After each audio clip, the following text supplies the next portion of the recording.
The thoughts, views, and opinions are that of my own. I'm not a salesman. I cannot be bought. This is all entertainment. Let's go. The cipher. It's the new cipher. Damn, son, where'd you find this? Peace, peace, peace, peace, peace, and more peace. It is a vibe. It is a vibe. Hopefully y'all can hear me. It's the cipher. It's the new cipher. Peace, how everybody doing? How everybody feeling up in this piece? We're gonna get to it. We're gonna have a real conversation. This is the uncensored version. I know some of y'all used to just hearing. Can y'all hear me? I want to see fire in the chat to make sure everybody can hear what I'm saying. My earphones kind of, yeah. Can you hear me? Can you hear the music? I just want to make sure we good before I continue on. Fire in the chat. All right, cool. Drink of choice tonight will be water. Just in case when I open up the line, somebody want to come in here and debate, I'm going to be on it. But I don't really expect nobody to take up that challenge. It is what it is because, yeah, we going to get to it. We going to get to it. The cipher. It's the new cipher. It's the new cipher.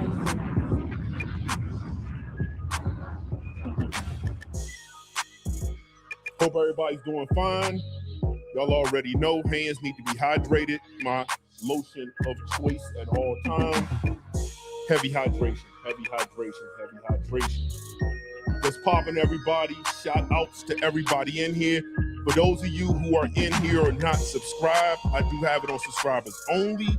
If you want to chat, you're going to have to come on the camera and chat. And we'll talk about that and we'll go down to the play on how that's going to turn out. When we get to that part. Yeah, but when I do comments on live, it's only subscribers only. If you're not subscribed, you'll never be able to comment. I do that for a reason. And I'll talk about that reason shortly.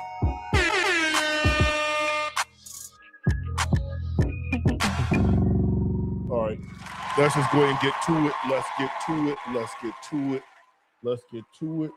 Let me turn my mic up. Let's get to it. Peace, peace. Peace, peace, peace, peace, peace, peace, peace, and more peace. It is a vibe. I might need new headphones. I can only feel like I'm hearing out of one ear. When you're trying to hear yourself, that is kind of crazy when you're talking on the mic. But never here nor there. Peace, everybody. I appreciate you coming in. This is episode number 77 of the live, number 77 lives that I've done. This is going to be one of my uncensored lives. Now, the difference from my uncensored live than one of my normal lives is there's really not going to be much fragrance reviewing per se. We're going to be having a serious conversation. And then I might go live tomorrow. I plan on going live tomorrow. We'll see what happens. And then I'll get back to the reviewing fragrances. I have fragrances I'm looking at. I have the 3 new Xerjoff Lamborghinis I want to give my first impressions on. So we're going to talk about that hopefully tomorrow. Don't bank it unless if you see a live set up, then it's going to happen. But we're going to talk about tomorrow the 3 Xerjoff Lamborghini fragrances. We will discuss mood-altering fragrances. That's what I'm looking at over there. My top 10 mood-altering fragrances that alter your entire mood. We will discuss 10, my favorite long-lasting, I don't know how I'm going to name it, but it'd be my long-lasting beast mode summer fragrances for 2026. I'm looking at that list over there. I need to give my full review on Zaharoff Gusto Limon. So I'll give a full review on that fragrance. And also, Day 3 Fragrances sent me a bottle of, I believe, Frost, which is their new release. So I will be unboxing and give my first impressions on that. So we'll see. It's a lot to unpack. it's a lot to unpack that we gonna get to in that we just gonna get to tomorrow. Hopefully tomorrow. No promises. Don't get mad if you don't see a live come up tomorrow, but we gonna get to it. We're gonna talk about that. Now, I know this is a hot topic. Today's topic is gonna be the dumbing down of fragcom in our influencers line, right? We're gonna get into it. This is something that's been on my mind for months now, quite some time now. I think a lot of it has been inspired by different videos that have crossed my path, rather influencers being upset because everybody's calling them shields. And I'm a person who always wants to know why. If here's the thing, man. When enough people say something about you, you should probably self-reflect. This is just a thing, right? Unless you just don't care. If everybody says, EQ, you're an asshole, there's a high possibility I'm an asshole. I can't say, I'm a really good guy. I'm not an asshole. I'm good. If everybody's saying it, you should have self-awareness is a thing that is lost. Critical thinking is a thing that is lost. And that's just not the influencer. That's also the overall fragcom viewer. Not necessarily my viewers per se, but some of y'all could fit within this category. But I just think the overall person who consumes content doesn't have a lot of critical thinking skills. And I think, almost borderline stupid. That's just what it is. But I'll get to why I say that. We'll use a little bit of deductive reasoning so I can talk about the frequency and why I've come to that conclusions based on my premises on how I came to that. But we're going to get to that. We'll get to that. But there's reasons. If everybody's saying all these people are shields and every influencer is shields, at some point, if you have self-awareness, you should be like, why are they saying that? Most people don't have self-awareness, so they just say, y'all are delusional. Instead of stepping back, because I stepped back for a couple months and I just said, let me just consume some content. I said, let me consume some content on TikTok. Let me consume, because I was seeing a lot of influencers on that platform like, oh, we're not shields. I don't see it as much on YouTube no more. I see it more on TikTok. And then I said, well, let me start watching videos. Unfortunately, my FYP is going to be filled with fragrance content, which a lot of stuff I'm not planning on buying. So it's useless content to me, respectfully, because I'm not buying. I don't care about most of what people are talking about, respectfully. But there's some influencers who I support, good people doing good things. And at the end of the day, I like to see young people change the trajectory of their family's life and their life. So, I try to support when I can and watch whatever content whenever I can. But I started consuming. And as I consumed and was watching a lot of content, there was a glaring thing that was happening. A glaring thing. And then I said, well, shoot, is this happening on YouTube too? And I started looking at content. And there was a glaring thing going on with the content space in YouTube as well. And I said, people who, I think when influencers get on a camera, they make 15-minute, 20-minute videos, 1-hour videos to say why they're not shilling and why the viewers are delusional. That's gaslighting 101. I've come to the conclusion that when influencers make those videos, you're gaslighting the audience. You're gaslighting the audience is what you're doing. You're trying to make them think they're crazy when in the grand scheme, everything a lot of people are doing is against what should be done, and or it's just the ignoring of what's actually happening in the space. And it's gaslighting. Point blank and period is gaslighting. There's a lot of logical fallacies in a lot of those videos. Most of them are red herrings and straw man arguments. And we're going to get into it because I'm pretty sure that what I'm going to say in this live might ruffle some feathers, and I'm okay with that. I wish whoever feathers I ruffle, just come on, we could talk about it. But, have your ducks in order. But we can definitely talk about it. But I'm gonna probably ruffle some feathers. maybe on different platforms, I might have response videos, and those videos will 9 times out of 10 be filled with everything but the premises I'm going to speak on. There's going to be a ton of straw man arguments, a ton of red herrings, and lack accountability in a lot of those videos. And we're going to get into it. So let's start off this live. Make sure you hit the like button. So my hypothesis is fragcom in general has dumbed itself down, and there's a lot of dishonesty or integrity going on in the fragrance space in general. Just an integrity thing. What is integrity? Integrity is doing what's right when no one's looking. If you know you should do something or shouldn't do something and you purposely ignore that, that is an integrity issue. When your integrity can come into question, then your credibility can come into question. And then to make the viewer seem like they're off base on that is gaslighting, is what it is. So we're gonna get into that. Before we start, I'm gonna go ahead and deal with a couple of straw man arguments people might try to come at me for, right? A lot of people see what's behind me. And some of this could be clone content related, but it's not specifically clone content. It's just in general fragrance content, but clone stuff might come up, will come up later on within my thesis, and they will attempt to use red herrings to talk about everything in order to distract away from what my actual premise is. So one of that will be, we'll look at the fragrances he had behind him. He just doesn't like clones, so his whole video is really to attack clones. Well, that's just stupid, right? That's just dumb. They're going to say, well, he got expensive fragrances, so just because something costs so much doesn't mean that it's good. Well, I have a history that people can pull up any video I do.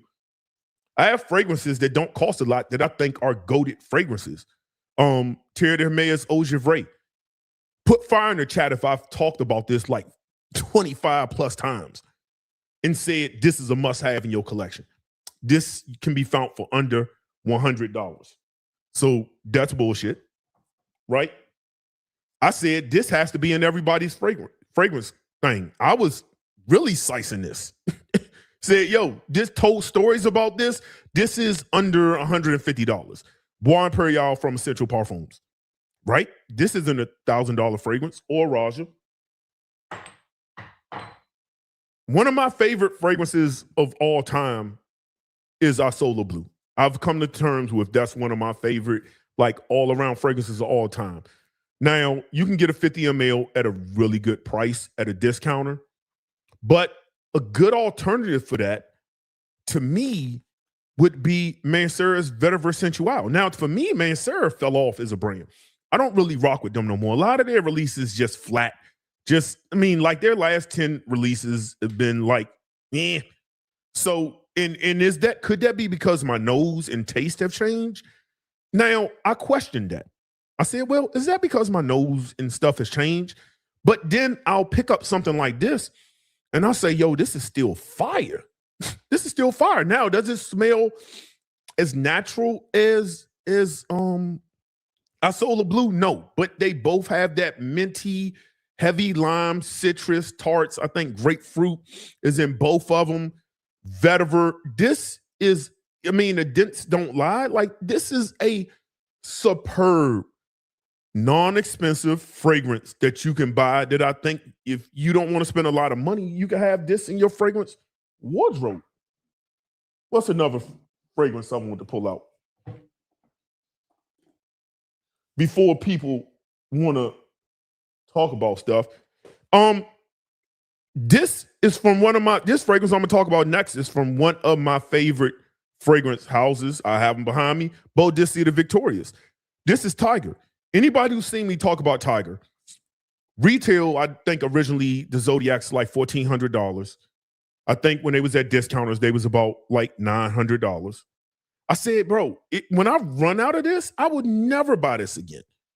This was only had because I was doing a video. It was a collector's piece. I want to see if it was worth it. This is not worth the 14. It is nowhere near worth the 1400 for. I would never repurchase this again. Now, I know somebody's going to hit me and say, hey, man, I've been looking for Tiger. Sell it. The reason I won't sell it is because I'm going to bang you upside the head for it.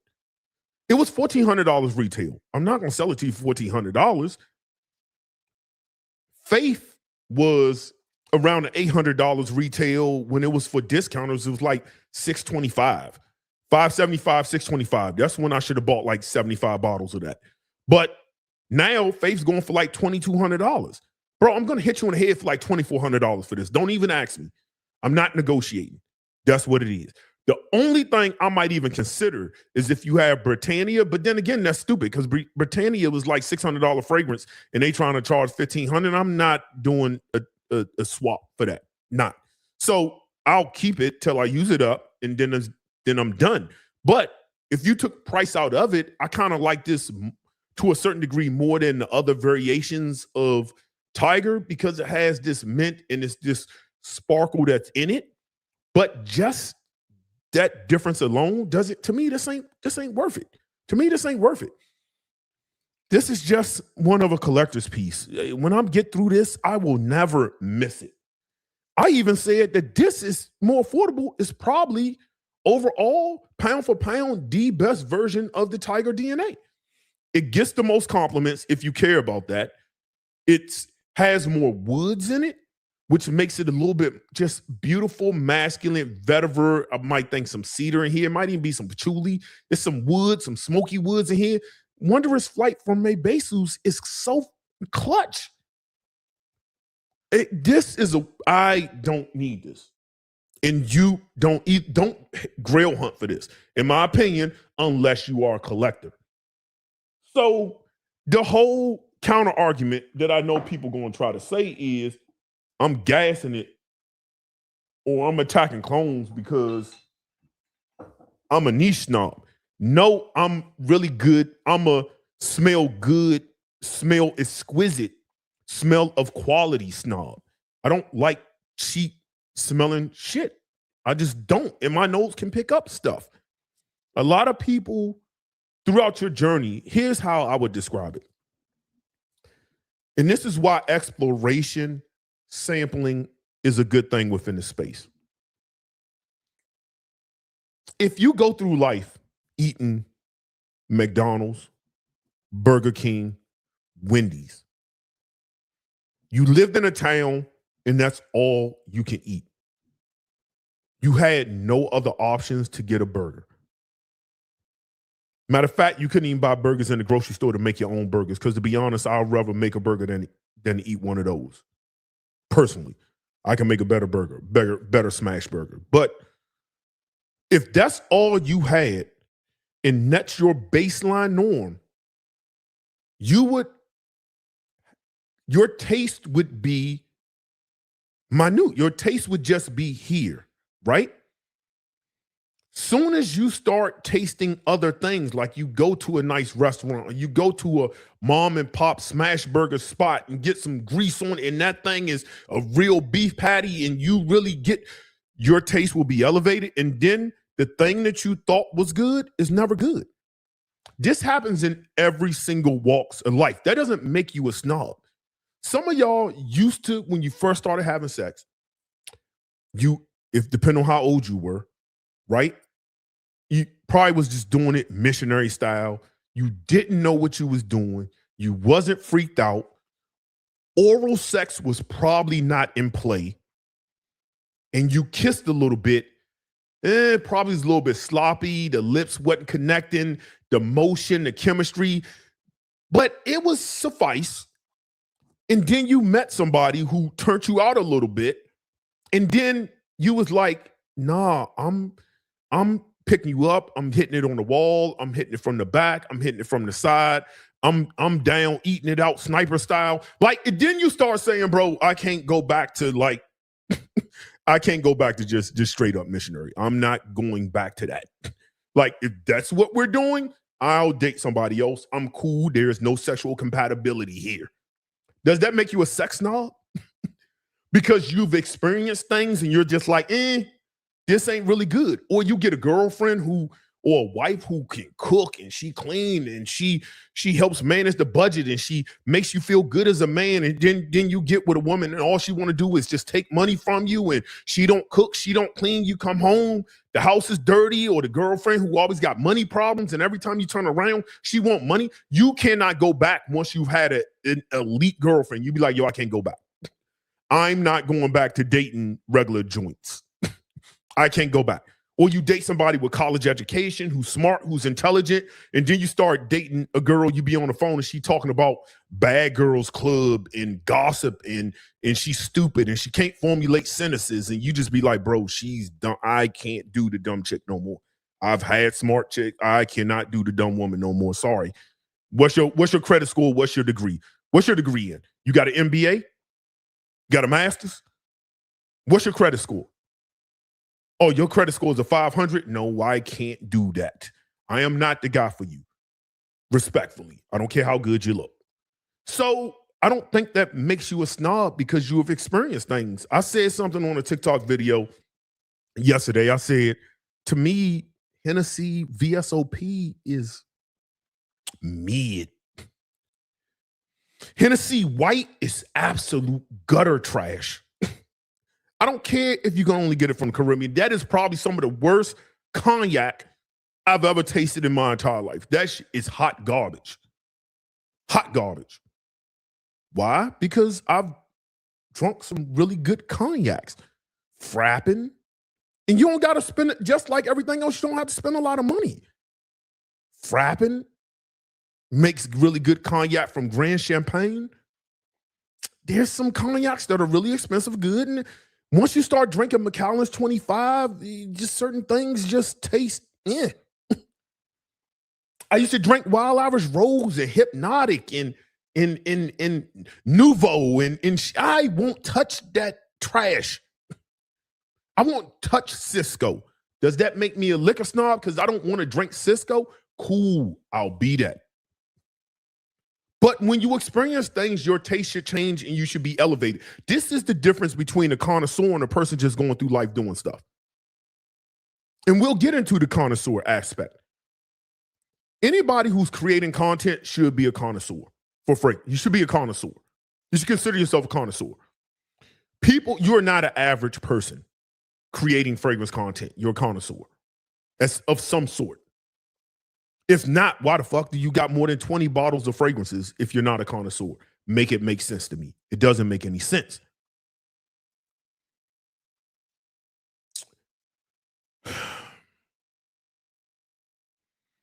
We'll get into it, right? Because you should be able to, people watching fragrance content, all on my live, watching me on YouTube, consuming fragrance content, you are not the average person. So I don't know why I'm talking to you in average person. The average person isn't setting up for 2 hours or 30 minutes or back to back watching fragrance top 10s. The average person doesn't do that. Most find it goofy, corny. They don't know why you're doing all that.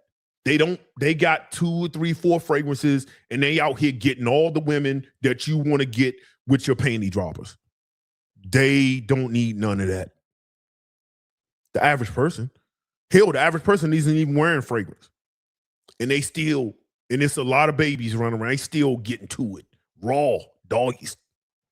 So we're not average people. So we should stop having average conversations. Excuse me. So we can just get past the straw man argument of anything I'm going to say is I'm just talking about bad on clones because I'm a niche snob. Call it what you want to call it. But it ain't about the cost. It's about how it hit, the quality. So we can also prove that expensive is better because I've showed you less expensive things that I think are better than expensive. So we got rid of that counter argument. The last thing is people going to say you're hating. This is a thing that's been done a lot on the internet. A lot of young people use this term, hating. It's like they can't formulate words and thoughts together, so hate is the first thing that comes up. Let me tell young people something. The truth can never be hate. People who think the truth are hate are people who are affected by the truth and who are void of accountability. If it's the truth. Now, if I'm getting up here lying and telling falsities, then yeah, that can be considered hate. But the truth is never hate. Sometimes the truth is uncomfortable. Yeah, it can make you feel uncomfortable. Just like if you go to your religious synagogue or church and they reading the scripture and you feel like that pastor talking to you, you get a little antsy in the seat. You feel like that conversation is directed at you. You feel uncomfortable. Yeah, the truth can make people uncomfortable. But is it hate? People will always say that truth speakers will use that. Whether it's, and I'm not putting myself in this category, I'm just talking about speaking the truth. Don't tell me how what I'm saying is going to make you feel. Tell me where I'm lying. That's the only thing I want to hear. If I'm lying, cool. We can discuss my lies. But if I'm telling the truth, then your feelings are that of your own. That's your responsibility. Talk to a therapist about that. That is not my problem. It is not. Whether I want to talk about political things, whether I want to talk about genocide going on in the world, whether I want to talk about free Sudan, if it's the truth, it's the truth. It's not hate. But it can make people squirm and get uncomfortable. But the truth can never be hate. Only people affected by the truth being hate are people void of accountability, integrity, and credibility. So some people will say, well, we have fragrances behind us, and I talked about this in my TikTok video. Yes, I used to do videos on the couch. You know what people used to say to me when I had a lot of heat in my fragrance room and I was doing videos on the couch because I didn't have a real setup? People used to be like, this is the things that used to be said to me. You're a TJ Maxx shopper. What do you know? They would say, oh, you're a rack store buyer. You don't have fragrances. You don't know what you're talking about. Bro, I went for like years with that. I would laugh. And then all of a sudden I got lights and things set up and did some stuff. And I popped out with this. And then everybody shut the fuck up with that. Why? Because anytime you're talking and they'll teach you this if you go to college, talk about thesis, or when you're presenting an argument, is part of that is, are you an authority in what it is you're talking about, right? Do you have authority in what it is that you're talking about? These bottles behind me is no different than me being a lawyer talking to you in an office, and you can see my Georgetown University degree, law school degree. You can see my undergrad degree from Howard University. You can see, like, then you start seeing degrees everywhere. Then you be like, oh, okay, let me listen.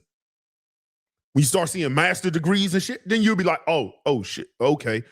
That gives you a sense of authority. Now, I can have all these fragrances and still don't know what the hell it is I'm talking about, right? I still don't know what I'm smelling. That could be a possibility. But what it does say is you smelt a lot of things, whether you know it or not. You smelt a lot of things. So you should have a base or a mental encyclopedia as far as how to draw conclusions and ideas from when it comes to these fragrances. That's what that is. Now, anybody who's watched me for a while, even like my last live, I did a blind smell on a fragrance that has no notes. It's not a fragrance. It's something that's being created. And I named like 3 or 4 of the damn ingredients by just smelling it, and I was 100% correct. So with that in this, I've established a sense of credibility as far as, well, maybe I might know a little bit of what I'm talking about. Maybe. Because I've blind smelled things, not reading a whole bunch of notes out Fragrantica. That happens a lot. That happens a lot, actually. So establishing credibility. So that's why things are back there, because sometimes you can just get through the mess when they say, oh, okay, those are the extent of degrees. It's to establish credibility. It's nothing else. It's not being a show off. It's to say, okay, well, That's why you have stuff. Some people would never do it. That's fine. That's totally up to you. You don't have to do it, but that's why some people do it, right? So let's get into it. Why people don't trust creators in their credibility, right? So, as I said before, if you're going to do content, you're not an average person. You should have, even if you're new to the space, you're still not average. You smelt some things. You smelt enough to say, hey, I want to create content. And I think there should be a certain basis that you should be able to tell.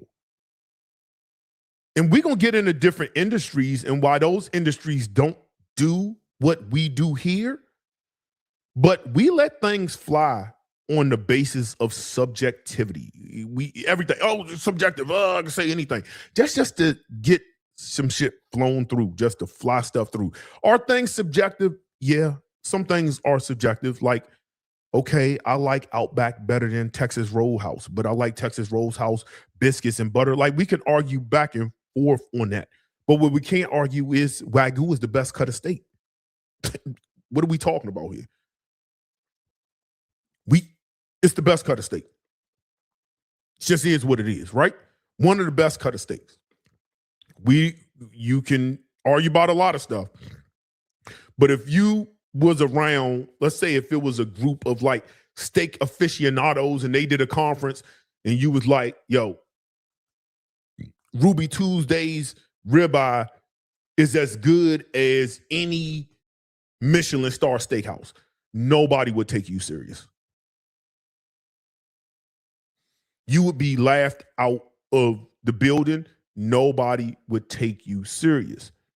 In the fragrance community, that doesn't happen when people say things such as that. A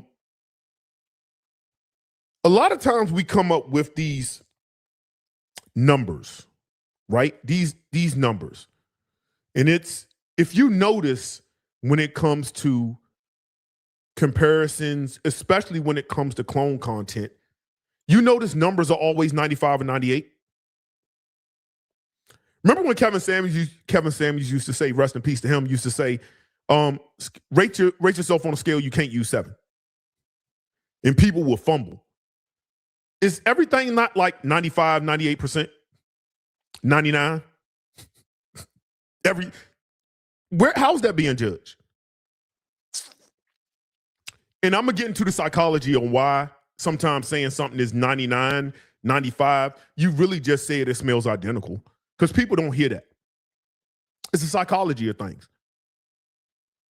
So let's get back to credibility, right? Let's say I've won the Mega Millions 10 times. Nobody in the history of the lottery has ever won the Mega Millions more than me. Nobody. Let's just say. I've won it 10 times. And I say I have a system set up where I can predict using numbers and stuff on how to predict your best chance to win the lottery. Keep in mind, I've won it 5 times. I'm a multi-billionaire because I've won so much because I have a system. What does that do? That establishes credibility, correct? So if I came on here and I said, hey guys, it's your favorite guy, EQ, your lottery guru.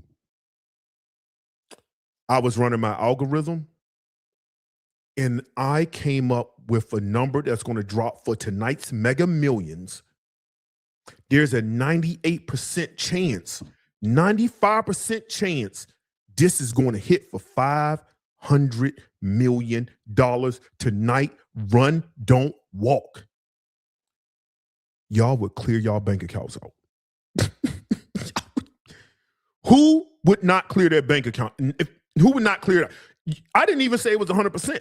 I said 95. I've established credibility. I won multiple times. I gave you 95. I might as well just say it was 100. Y'all would get off this live right now and be run to the gas station. It would be a mass exodus, would it not? Be honest with yourself. Be honest. Would y'all not be like, bro, I'm up out of here, bro. I got to go play this number at 95% because it's the laws of average, right? But if you notice, everything's a 95, 98%. Why is no other industry a subject?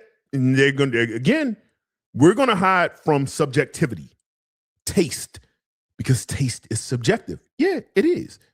So let's talk about other industries. Why don't we? That I like to indulge in. And I talked about this yesterday. The cigar industry got a couple of really good sticks here. Really good sticks. Cigar industry. And we'll talk about the liquor industry, right? Now, if you're the average person, the average, you don't watch no videos, you don't smoke a lot of cigars, and I gave you a Philly, and I gave you this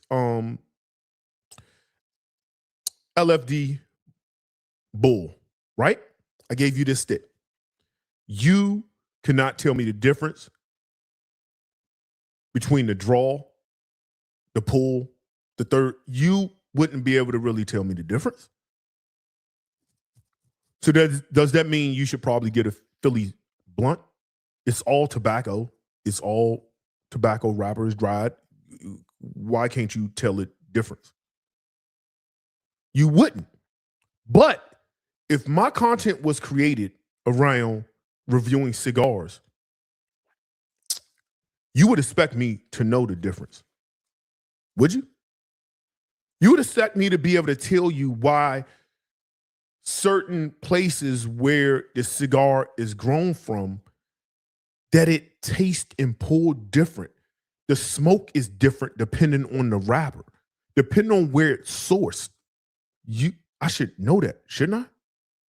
I should have a good sense of it, especially after smoking so many different cigars. Let's talk about the alcohol industry. I like it. Maker's Mark. This is French oak. This is bourbon. Jack Daniel's Heritage Barrel. I told people I got a couple of bottles of this. This is limited edition. I got a couple of backup bottles. Yeah, I got backup bottles of liquor. And we have Jack Daniel's 12, right? Now, let me put these back.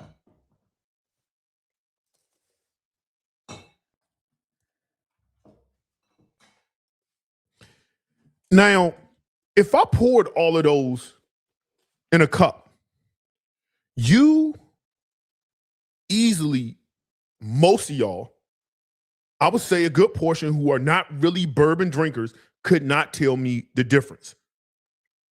Could not tell the difference. Not at all. You couldn't. But a connoisseur, I can tell you, Maker's Mark has this cherry kind of thing. The Select or the Heritage has this the Jack Daniels. Jack Daniels is known for a banana note. It's banana, almost like banana pudding in their drinks. They have this banana kind of nuance. No other brand has it. I should know that. Why? Because I drink. I should know that. You will probably never pick that up. I will. You won't. The Heritage tastes like toasted marshmallows. Some nutmeg. It doesn't really go into the normal Jack Daniel's raisin kind of thing. The 12 has this burnt sugar, almost tiramisu taste to it. You wouldn't pick that up. I don't get on here and say it don't matter which one you get. They're 98%. I'll tell you the difference and allow you to figure out if you want to get it based on your own taste. But they don't do that. I have a reason why they don't do that. They don't do that because they're not selling affiliate links. There's no incentive for you to really buy it. There's no incentive for that. Are they selling fragrances? Are they selling liquor on their YouTubes? No, most of them aren't. There's no incentive there. This is why people who've been watching fragrance content before it really became big business with content creators kind of somewhat miss it. There was no incentive there. You got a review. This is what it smelled like. Do I need it? Is it close? Is it this? let's get into a couple of fragrances to draw some comparisons, right? So if you go on Fragrantica, these two fragrances have been compared. And I'm gonna talk about a couple of fragrances here, right? They have been compared. I'm gonna tell you these fragrances are nothing alike. Nothing alike. Could they be interchangeably worn? Maybe. Not really, but sure. They are nothing alike. You can go on Fragrantica, people will say they are alike. This is another reason I don't really listen to Fragrantica. Those fragrances are Creed Royal Oud and Boudicca Amber Sapphire. Bro, nothing alike.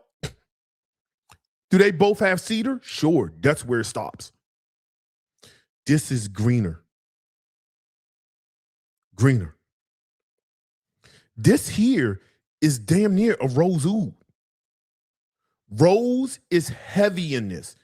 You have this booze in there. I might think it's rum, but you have this boozy cinnamon, rose, rum, booze, and this has Cambodian oud in it. And that oud makes it a little bit smoky. And it's almost earthier than this is. These two are not alike. I would say not even in the same stratosphere. Sure, if you say, well, listen, I want to buy a woody scent. Should I buy it? Well, depends on how you building your fragrance wardrobe. How many woody scents do you have? What kind of woody scents are you into? This lasts all day long. This lasts 8 hours. They smell not even close. Not even. These aren't even interchangeable. Besides the fact, there's no rose in this. I believe galbanum in this. This is almost greener. The rose is heavy popping, rose cinnamon heavy in this. And there's this almost, I don't know, like herbaceous spice. It's almost like bay leaf or something's in here. Like cooking spice, like almost a bay leaf kind of. Yeah, bro. Not remotely the same. Not even 70%. Not even. Have been compared. You should be able to note those differences. Let's talk about a couple more fragrances while we at it. Some similarities. Now, we're going to talk about the first one, which is, let's talk about Creed Silver Mountain Water. Creed Silver Mountain Water. We know what this is, but I'm going to tell you what the Creed, there's a refinement in this, doesn't last for nothing. Let's start there. It doesn't last for nothing. Longevity is ass, right? Absolute trash. But this goes into this, first of all, the sweetness in this comes from a realistic fruit. Like, I believe bergamont's in there. I believe it's bergamot. It is just like fresh, sweet fruit, realistic. It's not too sharp. It's just a juicy, like tangy kind of citrus with that tea that just flows. The black currant adds a little bit of zing to it. And then it becomes really, I believe the sandalwood and the musk comes in like really quickly. And it becomes this like woody, green, musky thing that it goes into. Doesn't last. I'm not here to tell you if you should buy it or not. I'm telling you it doesn't last. You figure out what you want to do with it. But to say that it smelled like this, when everybody now the problem with Creed is Creed doesn't even smell like Creed. Too many batch variations, right? So you might say, yeah, but if you had a 4.0 ounce of Silver Mountain Water, whatever, bro, this is sharp, almost too metallic. It is sharp, overly metallic. Does it last? Yeah. But to say that the quality isn't equal, no, bro. They smell different. It's like it took the best of this somewhat, the opening, and then amplified it. But like it's like really metallic. The Silver Mountain Water isn't that metallic. It just isn't. Now, from a longevity standpoint, price for bucks and all that other stuff, sure. But to say that this is the same nah, bro. Nah, bro. This is never, not even remotely as smooth as this. Not even remotely. Which one would you like to buy? It's your choice what you want to buy. But then you can say, well, you got a fragrance like Mancera's Wild Fruits. This is an old school bottle. I believe 2016 might be a 15 bottle. I think this came out in 2013. I think. Don't quote me on that. But I think I got this bottle in 2016, maybe 17. Don't quote me. But this is more of just a fruit, no metallics, no sharpness, but a little bit of musky, I believe a little woody. But this doesn't last for much anyway. This is something you gotta bang out like 25 plus sprays, but like a good gem scent, citrus. It doesn't smell as authentically good and fresh as the Creed, but it's good.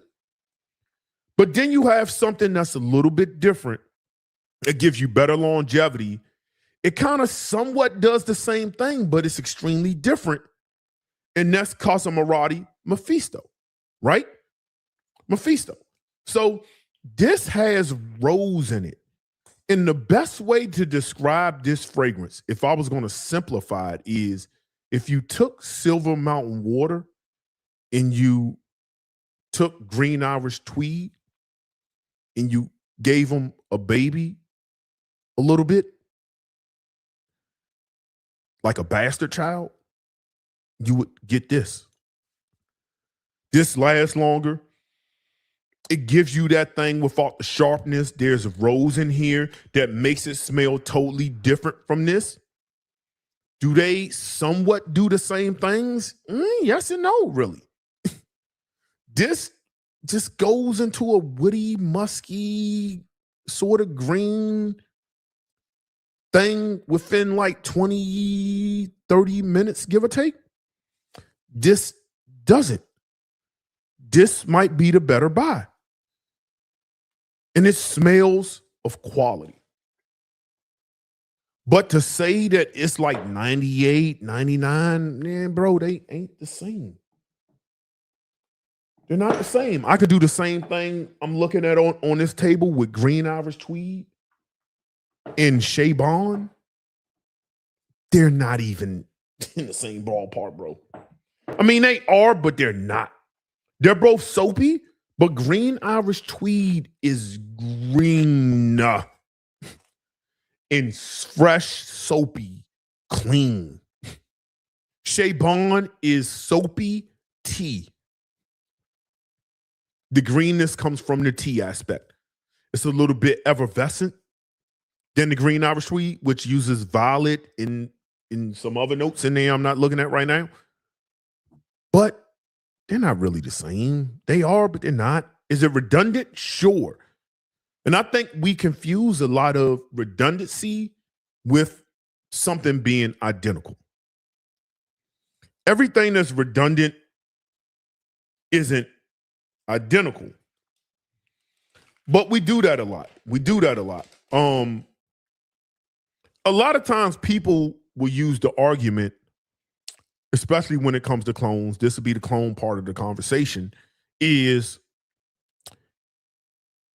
they're using the same perfumer. They're using Christian Provenzano from your favorite house you got behind you. You just mad because they make $1,000 fragrances. Bro, stop. You can use the same perfumer. We can both have the same general contractor to build a house. That general contractor can get supplies from Home Depot. We both know when you walk in Home Depot, there's $200 lawnmowers and there's $2,000 lawnmowers. We do know this, right? So telling me that we use the same contractor, Jose and Jesus.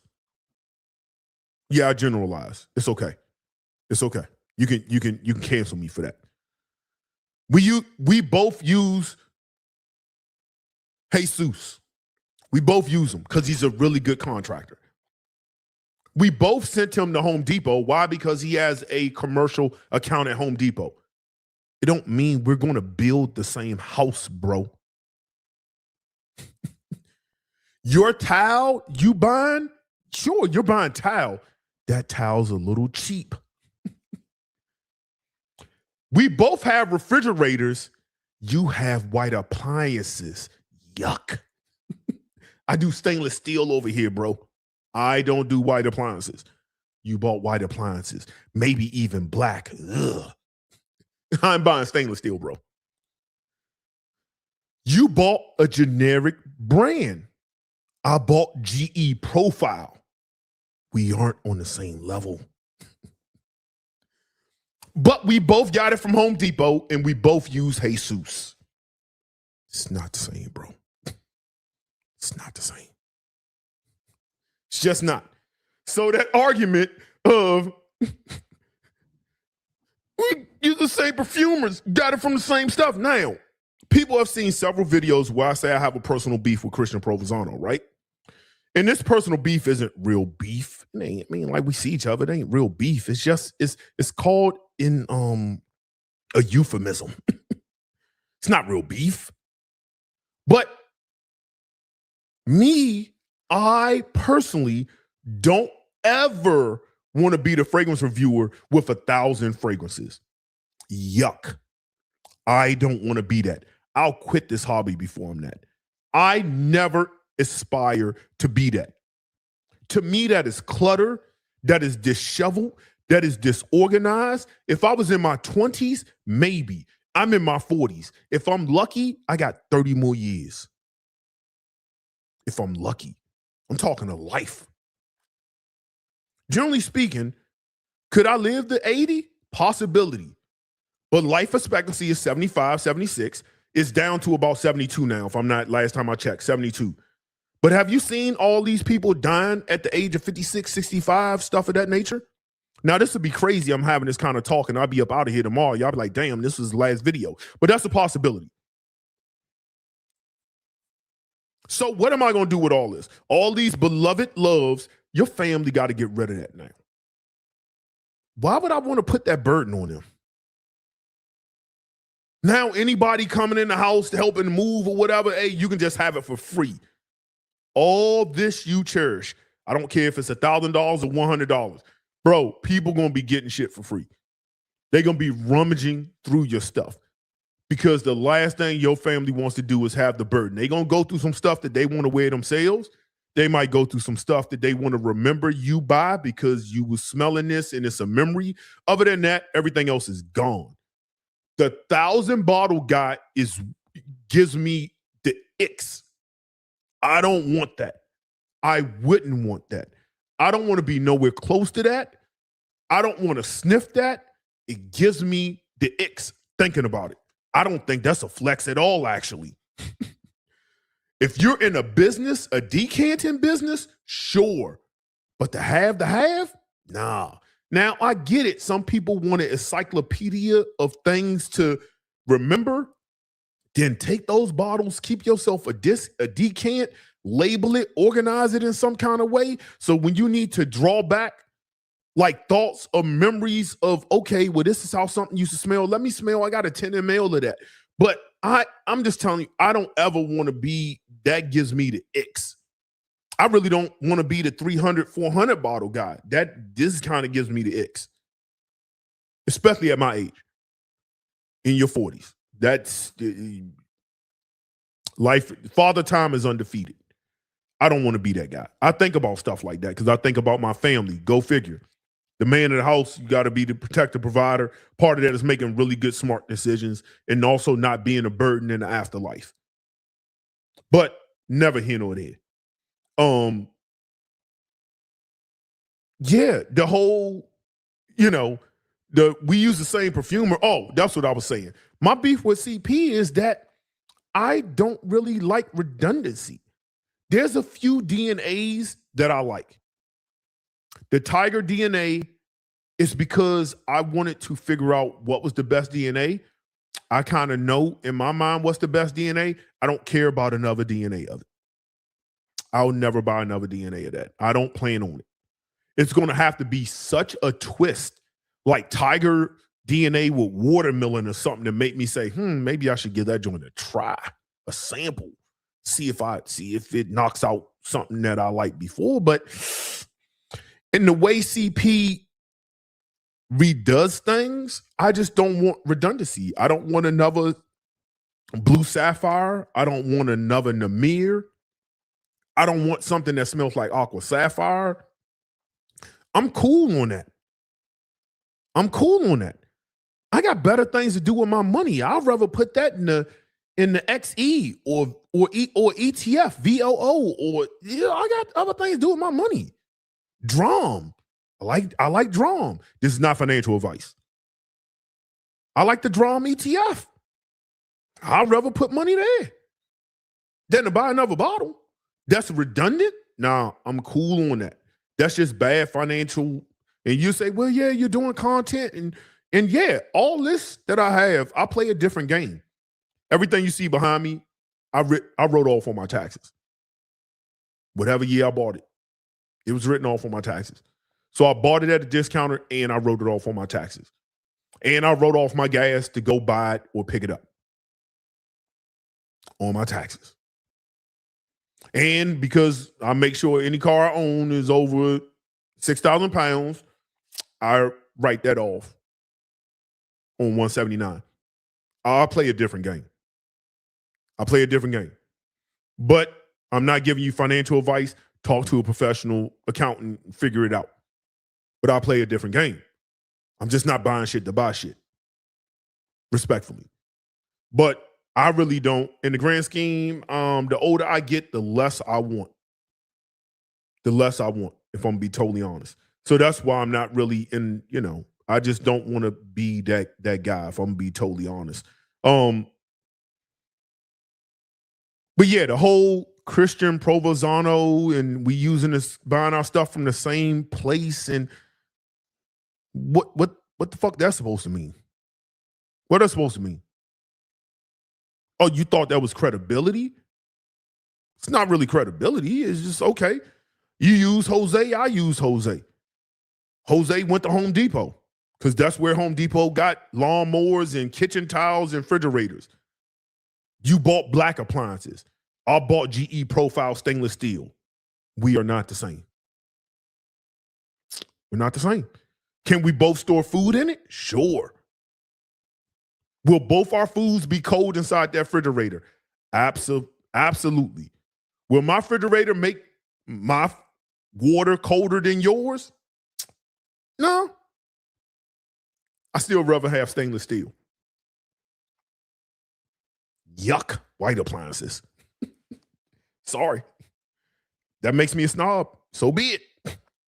But it's a difference. I take onus in after I finish and I'm about to wrap up my hypothesis, and then I'm going to put a link for anybody who's watching, who want to come on, who's waiting to come on, and they want to have a conversation about this and counter argue what I have to say. Because the premise is, I get why people think fragrance influencers are lying. I get it. Let's get back to the 98% thing. This is where I'm going to blame the consumer. And this is where I stay on my clone rant a little bit. And this is where also people will think that fragrance influencers are lying. We both know that the clone market is here to stay. I'm not here to try to delete it. I don't have the power to, nor is that my problem. I don't care that Raja is getting undercut or Bo Dissy is getting undercut. I don't care. I don't have a dog in the fight. I don't have a fragrance out that somebody's cloning. Then I would probably have a dog in the fight. I don't have a dog in the fight, right? But I sit back and I observe human behavior. And this is where I say the consumer lacks critical thinking and you're borderline stupid. So let's do an example. I'll just use these fragrances because they're here. So I have Ogivray here, right?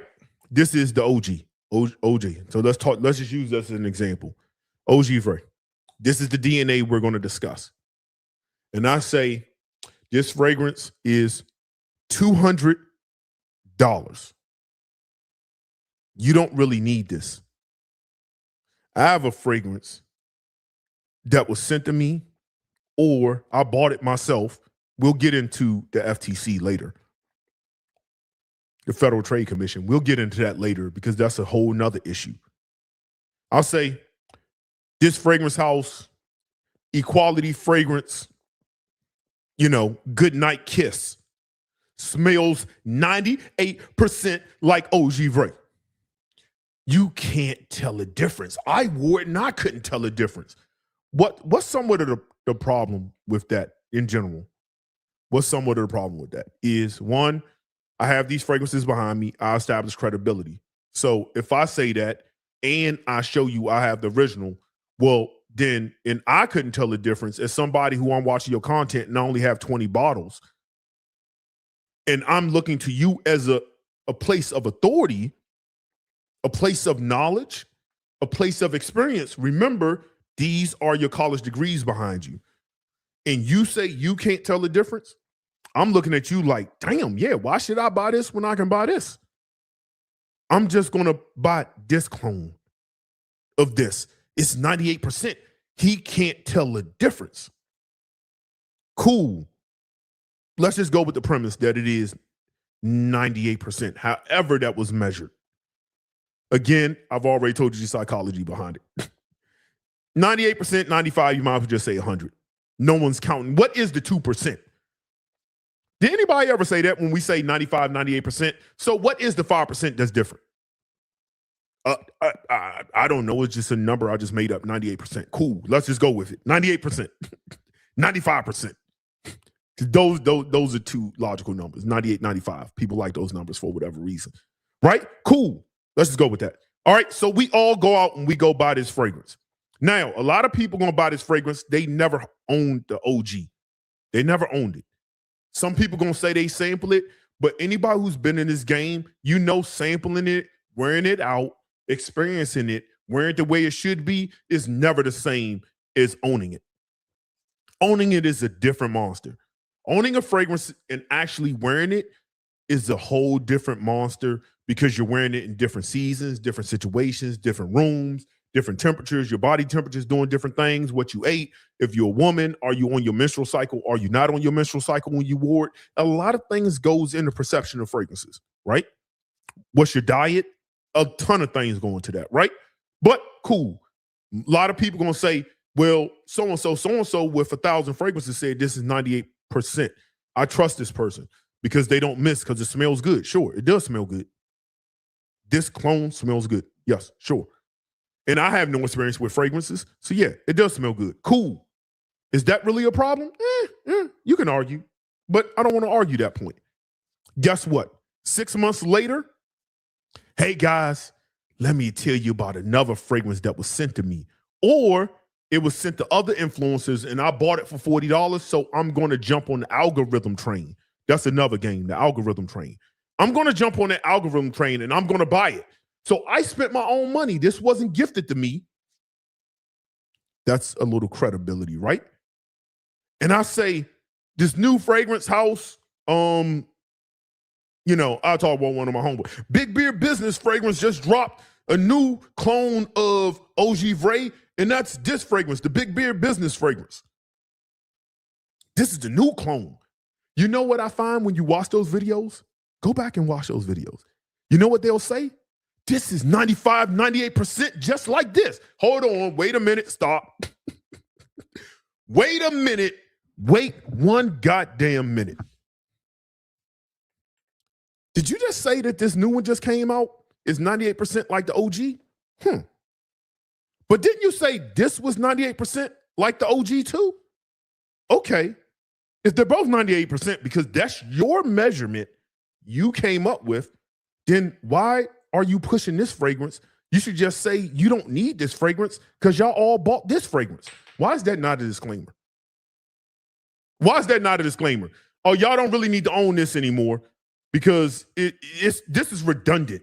They're both 98%. Since they're both 98%, I would assume they both smell the same. You know what they do? Here's another kicker.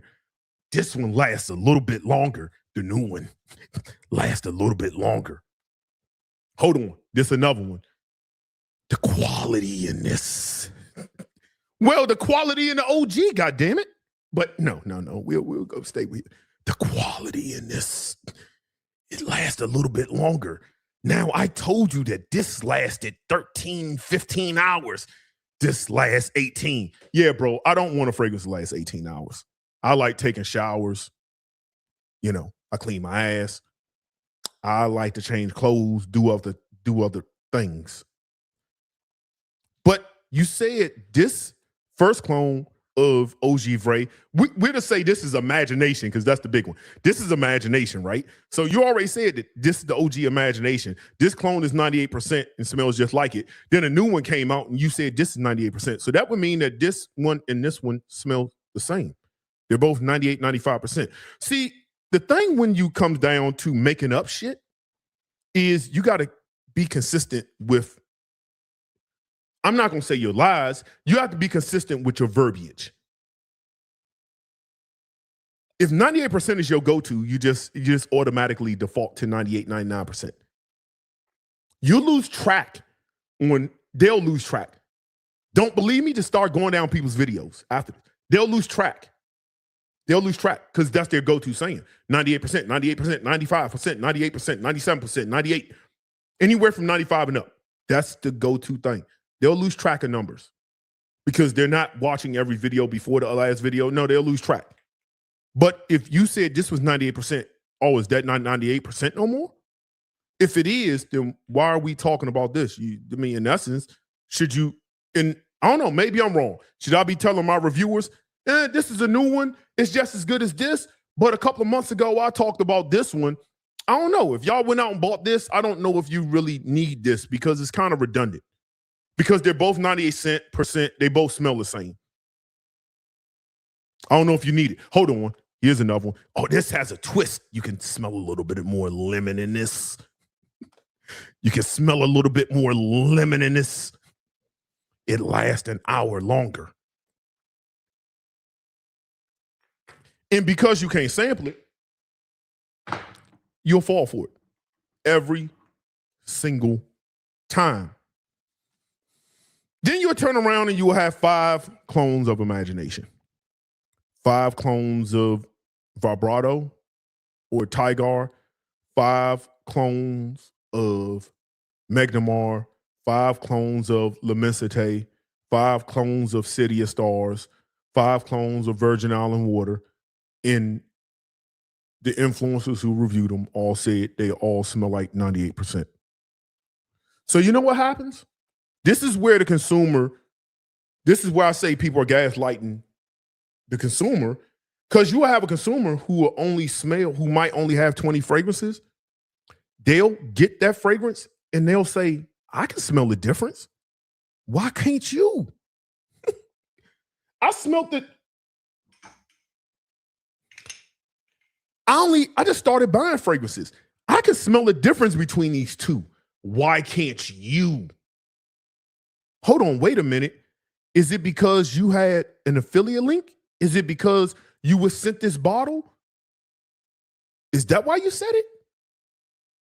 Damn, I wasted my money. What the fuck? Hold on. All y'all are shields. That's, y'all causing that. Y'all are causing that. Now, let's get into payments. Here's your last problem of why you create the problems yourself. There's something called the Federal Trade Commission. I didn't make it up. It's a government entity. It tells you how you should operate. It tells platforms, Twitter, Instagram, all social media platforms, it told them how they should operate. Those platforms have very specific things you must do when being paid. It's spelled out. It is not up for debate. It is not up for debate. Let's talk about it.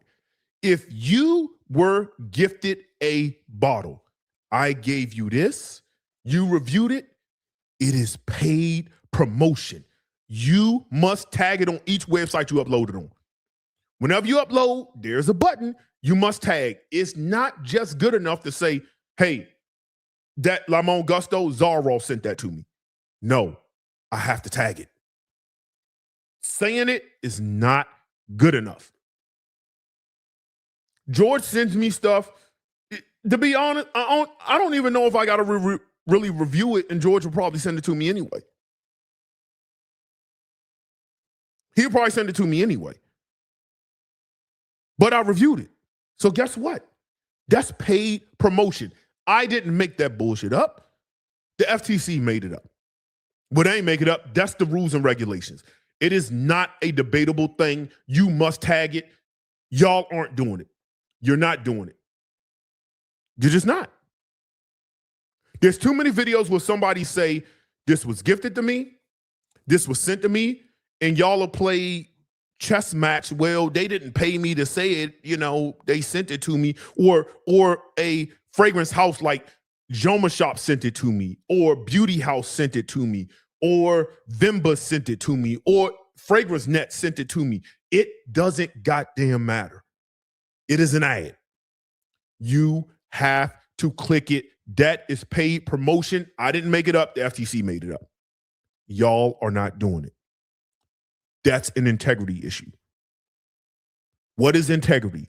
Doing what's right even when no one's looking. We're looking, we see you're not doing it. Then you wonder and want to gaslight the viewer on y'all are shields. Y'all are being paid. When you aren't even doing the things you're supposed to do as a content creator. That's tag it properly. It's not up for debate. So that's a gifted bottle. We all know that if a brand, then there's promotional brands. There's designer brands who do this a lot.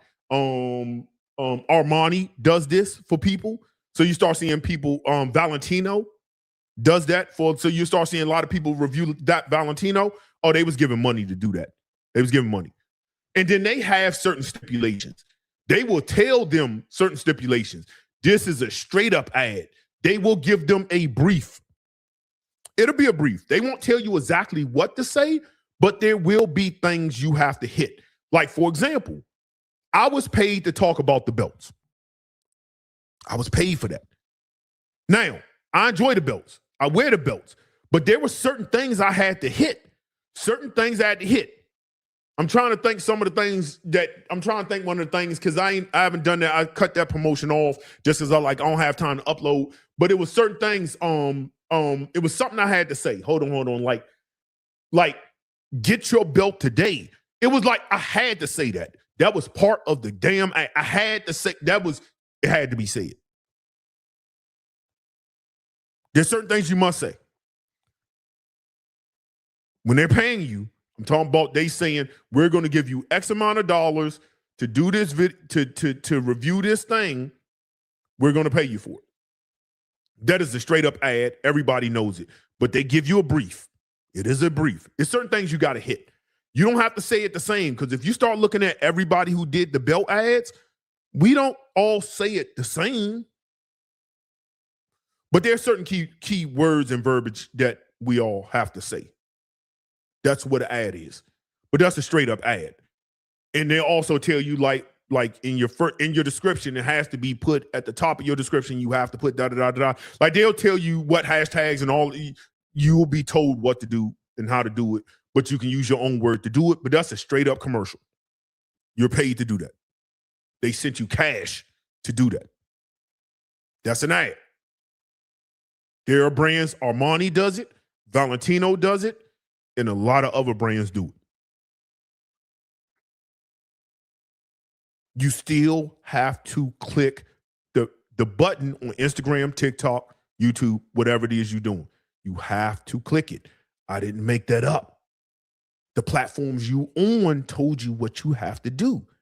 You refusing to do it is an integrity issue. That don't got nothing to do with me. Now, you'll have people say, well, Beauty House or whoever, or Beauty Live, or, Old Factory didn't send me these fragrances. I wasn't paid to talk about these fragrances, so it's not an ad. So I'm clear. But are you clear? Now, you're clear from tagging it. Now, you got to tag those two things. You have to. But here's the third wheel that no one wants to talk about. It's the motivation of money. This is where the Wild Wild West kicks in. Do I have an affiliate link? Can I get kickback for every bottle you buy? If I do get kickback for every bottle you buy, maybe there's incentive for me by using rhetorical ploys, novelty of newness, novelty of sexiness. These are all rhetorical ploys in marketing in order to sell. There's a motivation for me to get you to buy the clone at 98% and the other one at 6 months at 98%. There's a benefit for me. Do I have to tag it? No. But there's an incentive for you to buy that using my link. There's an incentive there. So when the viewer is watching the content, they saw that 6 months ago you said something was 98%. A new one came out and you said that new one is 98%, but you wasn't even like, this is redundant. You probably don't need both. If you own this, you don't need this. You know what you say? Hey guys, you got to get it, man. Hit my link on the TikTok shop, bro. Is here in the link in the bio. That's monetary incentive to get you to buy 5, 6, 7 clones of the 98th percentile of imagination. I almost want to talk to some of y'all who bought like 5 clones of the same thing. If anybody's watching me, I'm about to put the link because I'm about to finish my spew. I want you to come on. My only rule to coming on live chat is you have to turn your camera on. You got to turn your camera on. I'm not letting you come on without your camera on. But I'm going to put it in here. I'm going to link it. I want you to come on. I want you who bought 5 bottles of the same imagination, you tell me the difference between the 5. Because you own 5 of them. What's the difference between the 5? You own it. You should be a subject matter expert. You want it. What's the difference? And if there is no difference, what made you buy all 5? Be honest with yourself. Especially when the person said all of them was 98%. Why'd you do that? Critical thinking, using critical thinking skills, why did you do that? Now, if they said, hey, this smells just like imagination, but it has a Pepsi Cola accord in it that makes it different, yeah, that's something I might need to try. Maybe not Pepsi Cola, but you get what I'm saying? That's something I'd be like, ooh, it's like imagination, but it also smells like Sprite. Oh, bro, I need to try that. That sounds good. Let me try that. But if it's not that, why'd you do that? I just want to know the psyche behind it. So in closing, when you have people who aren't properly tagging videos, and again, if you're a fragrance reviewer watching this content, ask yourself, are all your videos that you got sent from a distribution network or distributor or a fragrance house, are all those videos tagged? Before you even try to argue with me or do a counter video, ask yourself that. Because trust and believe, people are going to go back and they're going to check. Are they all tagged? I don't know. Are they tagged properly? And I'm talking about tagged properly on all platforms. Some of y'all might not be able to respond to this content because it's going to take y'all about a month to go back and start tagging everything. Because some people got nothing but time on their hands to go back and start pulling every video you did and say, oh, you be like, oh, this was sent to me. I want to thank so-and-so, and then see if you got it tagged. On all your platforms, you're going to have to do some house cleaning. Think about that before you do a video, a counter argument video, because then you are the person we were talking about. Does that mean that you are lying? No. But don't get upset because people are skeptical of you being a shield. Don't gaslight the people like they don't have a legitimate claim. Or because claims is nothing but the probability. Is it a probability that a person who was paid, remember what paid is? I didn't make it up. Given a free bottle, that's payment. The bottle costs money, that's payment. Why is that important? Because there's this self-preservation thing where it's like, you feel good when somebody gives you something. It's a good feeling. You appreciate my opinion enough to give me something. There's a good feeling behind that. It's a euphoric feeling. Damn, they reached out to me. They want to send little old me something. Oh, I like that feeling.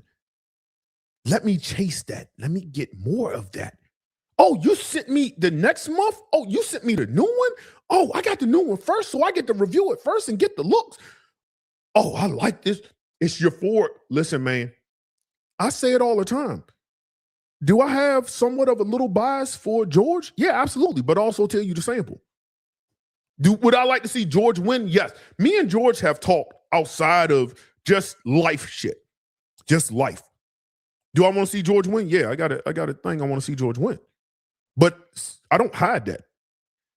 But I also try to give my honest opinion. But I also, it's fragrances I got from George. I was like, Signature Bloom, I still, yeah. I'm not a white floral person. Jasmine, ugh.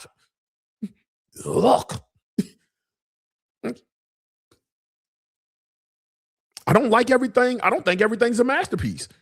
He got a couple of masterpieces. Couple of things I'm like, yo, them joints is masterpieces. Some things good. Gusto Limon good. Is it a must-have? I don't know about all that. It's really, really, really good. It lasts a good time. I'll talk about that tomorrow on my review, my full review.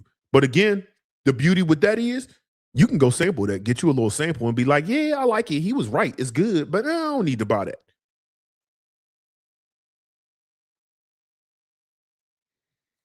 So when you're not tagging, when everything's 98% or 90%, very few of y'all say 70%, very few say 60, very few say 80.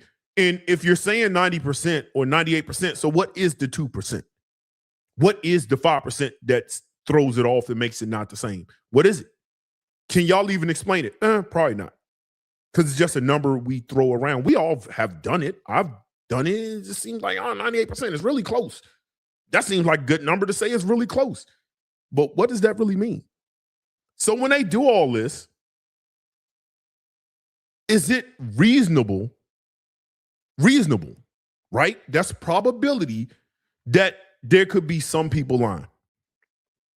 Does that 100% guarantee that people are lying? Nah, it don't mean that. But is there a probability that there's some dishonesty, there's some outside motivation via money or whatever else, or free bottles? Is there motivation?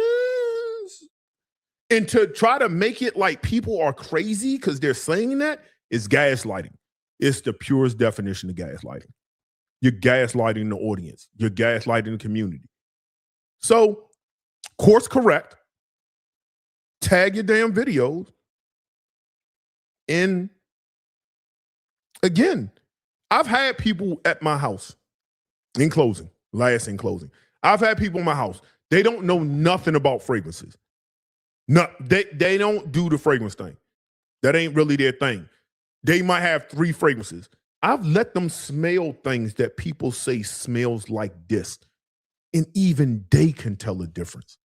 So why the hell can't you? And if you can, why aren't you saying it? Something to think about. So with that being said, if there's any reviewers out there who want to debate, who want a counter argument, who sees flaws in my logic, I welcome that debate. And why this phone ain't working? Hold on. I'm about to drop the link. If there's people who are just watching who wants to come on and talk about it, talk about their experience, we could talk about it. Now, personally, I want people who disagree with me to to come on because I think it makes for better discourse. Because I don't need everybody just confirmation bias, just agreeing with me. I mean, I think disagreements is how people grow. But let's get to it. We're gonna put this in here, and then while I wait and see if anybody wants to come on, which I doubt if they do, I'm going to talk to my people. Let me see how I can pin this comment. Pin message. The message should be pinned at the top. Let me just make sure it's on here. Let me scroll down, and then I'm gonna read comments. I think I have it pinned. So if you're somebody who disagrees with what I'm saying, or if you're somebody who just wants to come on, let's talk about it. Let's talk about the state. This is the state of the union. And then tomorrow we're gonna get back to, I got some heat. I'm gonna talk about some top 10, some things, some reviews, some first impressions. We're gonna get to it. But if there's somebody who want to come on, I don't care who you are, you're a fragrance influencer, you somebody who you want to defend your favorite fragrance influencer, whoever that may be, cool.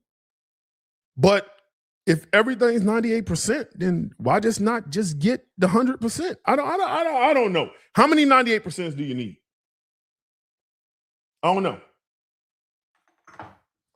And there's a reviewer why you can't tell the difference between the two.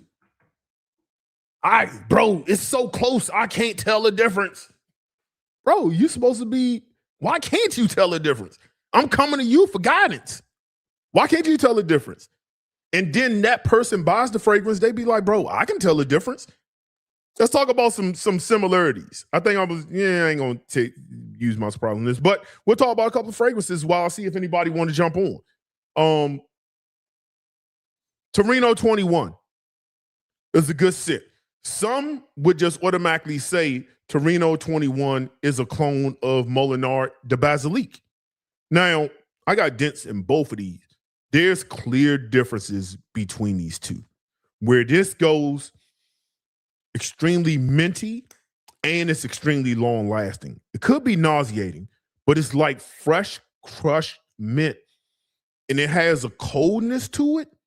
This is fresh citrus tea and it's a little bit sparkles, bro. But from a longevity standpoint, this trumps this. But I kind of like this more. Where I want to believe this does mint, this uses tea in somewhat of the same way. But anyway, let me read some comments. And people ask me, well, why don't you just open up the comments? And I'll address that. Why I don't open up the comments on my live? Well, one, I like to have conversations with people who support me. I don't really like having conversations with people who don't support me. By supporting me, at least you subscribe to the content, you hit the like button. I don't mind asking those questions. People who come in my inbox who don't follow me, who don't support the content, I'm going to ignore you or I'm going to ask you who raised you. Why are you in my inbox if you don't support me looking for answers? I'm not giving you that. So that's why I put my stuff on subscribers only. It's not because I'm afraid of duck, but we live in a world where you can say anything behind a fake account in type on the screen. You can say anything behind a fake account. You can talk about people's looks behind a fake account with no pictures, but when you come on this camera and people can see you, sometimes you got to humble yourself. You can only say but so much. Sometimes people talk like my guy be, you know what I'm saying? Like my guy be catching hell, Ross. But I guarantee you, some of the people who be talking about his look and catching hell, their bodies probably look like soft serve ice cream. Probably like soft serve ice cream melting. Their bodies probably look sloppy. It probably ain't nobody really putting in no work in the gym. The internet's a wild place, bro. You can say a lot of things behind, you know, hitting things, but when you got to put your face behind it, that's where if you got balls, that's where your balls come out. That's where your balls really did come out. So let me see. EQ, did you ever try whiskey from some different countries? Taste varies. Yeah, I mean, well, that's no different than Scotch. Scotch tastes different than single malt. It's just different. But I also think Japanese whiskey is more of a Scotch whiskey. It's more Scotch than it is bourbon. Like all bourbon is whiskey, not all whiskey is bourbon.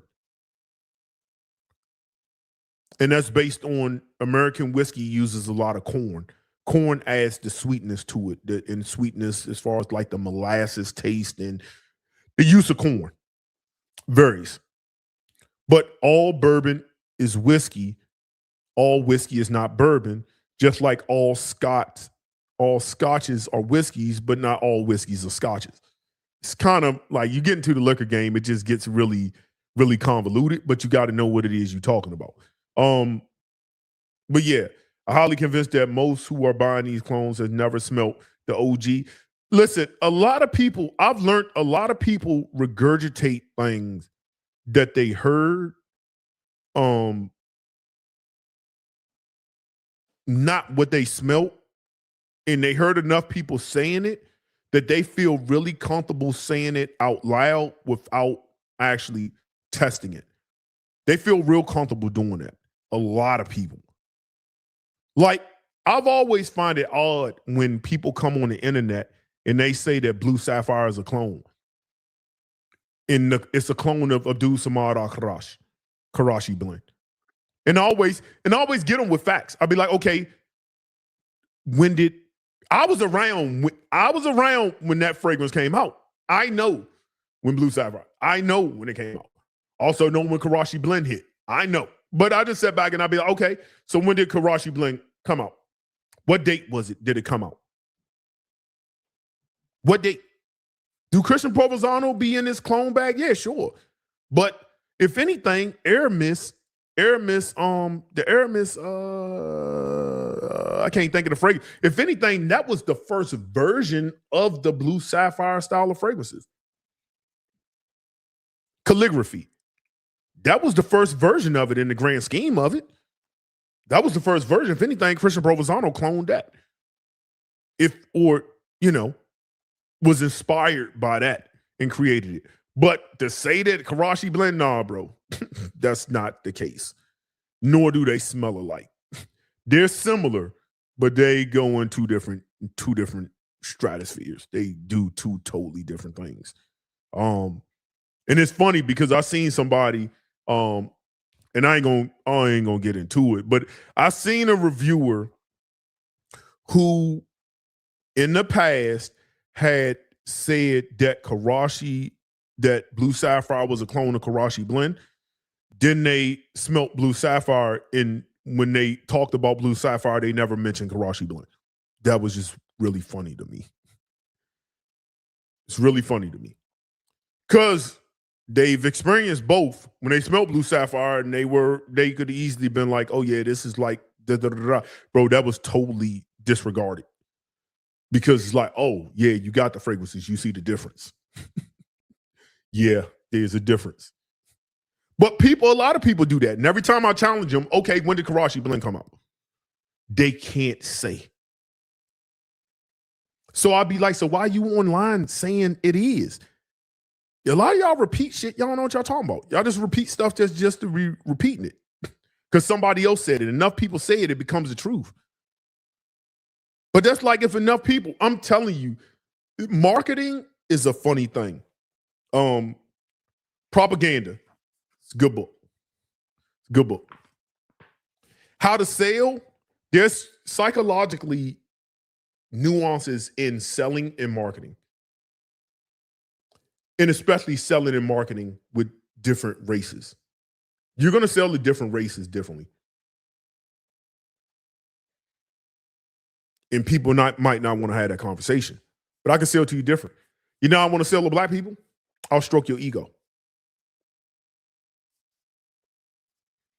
If I can stroke your ego and I'll start talking about wealth, income, I'll probably have you sold. Some other races, I got to show credibility. You got to have credibility. Like, okay, does it work for you?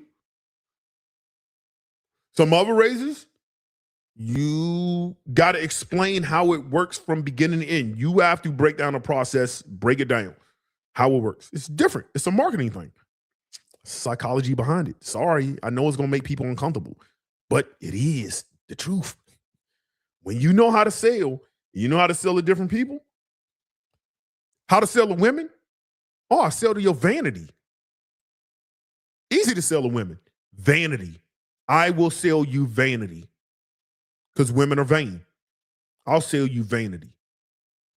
Girl, you can be a top 10. I'll use a baddie.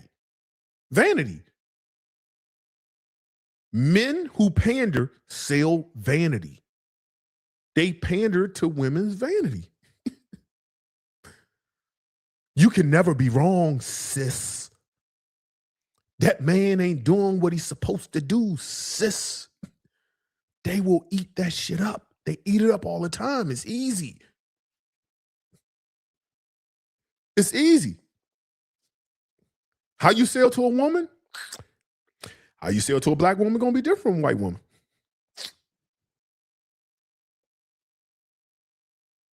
Anybody who sells will tell. Anybody who sells want to really have a deep conversation, they'll tell you. And as much as you might not like it, there's going to be truth to it. There's going to be truth to it. So that's what that is. But yeah. Let me see. Not too long, a friend of mine. Let me see some more stuff. Clones really aren't it if you want a fragrance wardrobe as an adult. Lead the clones to the young kids who are broke and want to feel good. Well, all right, we got somebody about to come in, so I'm gonna get them on in a minute. Give me 1 second, bro. I'm gonna have you on. Make sure your mic's ready to go, and I'll have you come on the channel. I want to address that comment, Beersome.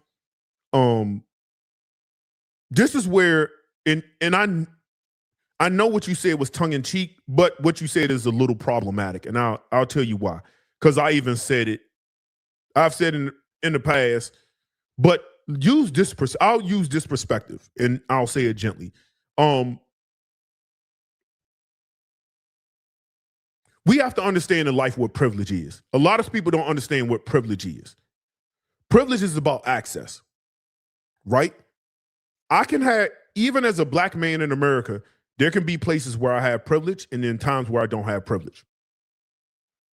If I'm in a room and I have education, master's, bachelor's, education, in a room with other black people who have no education, I have privilege.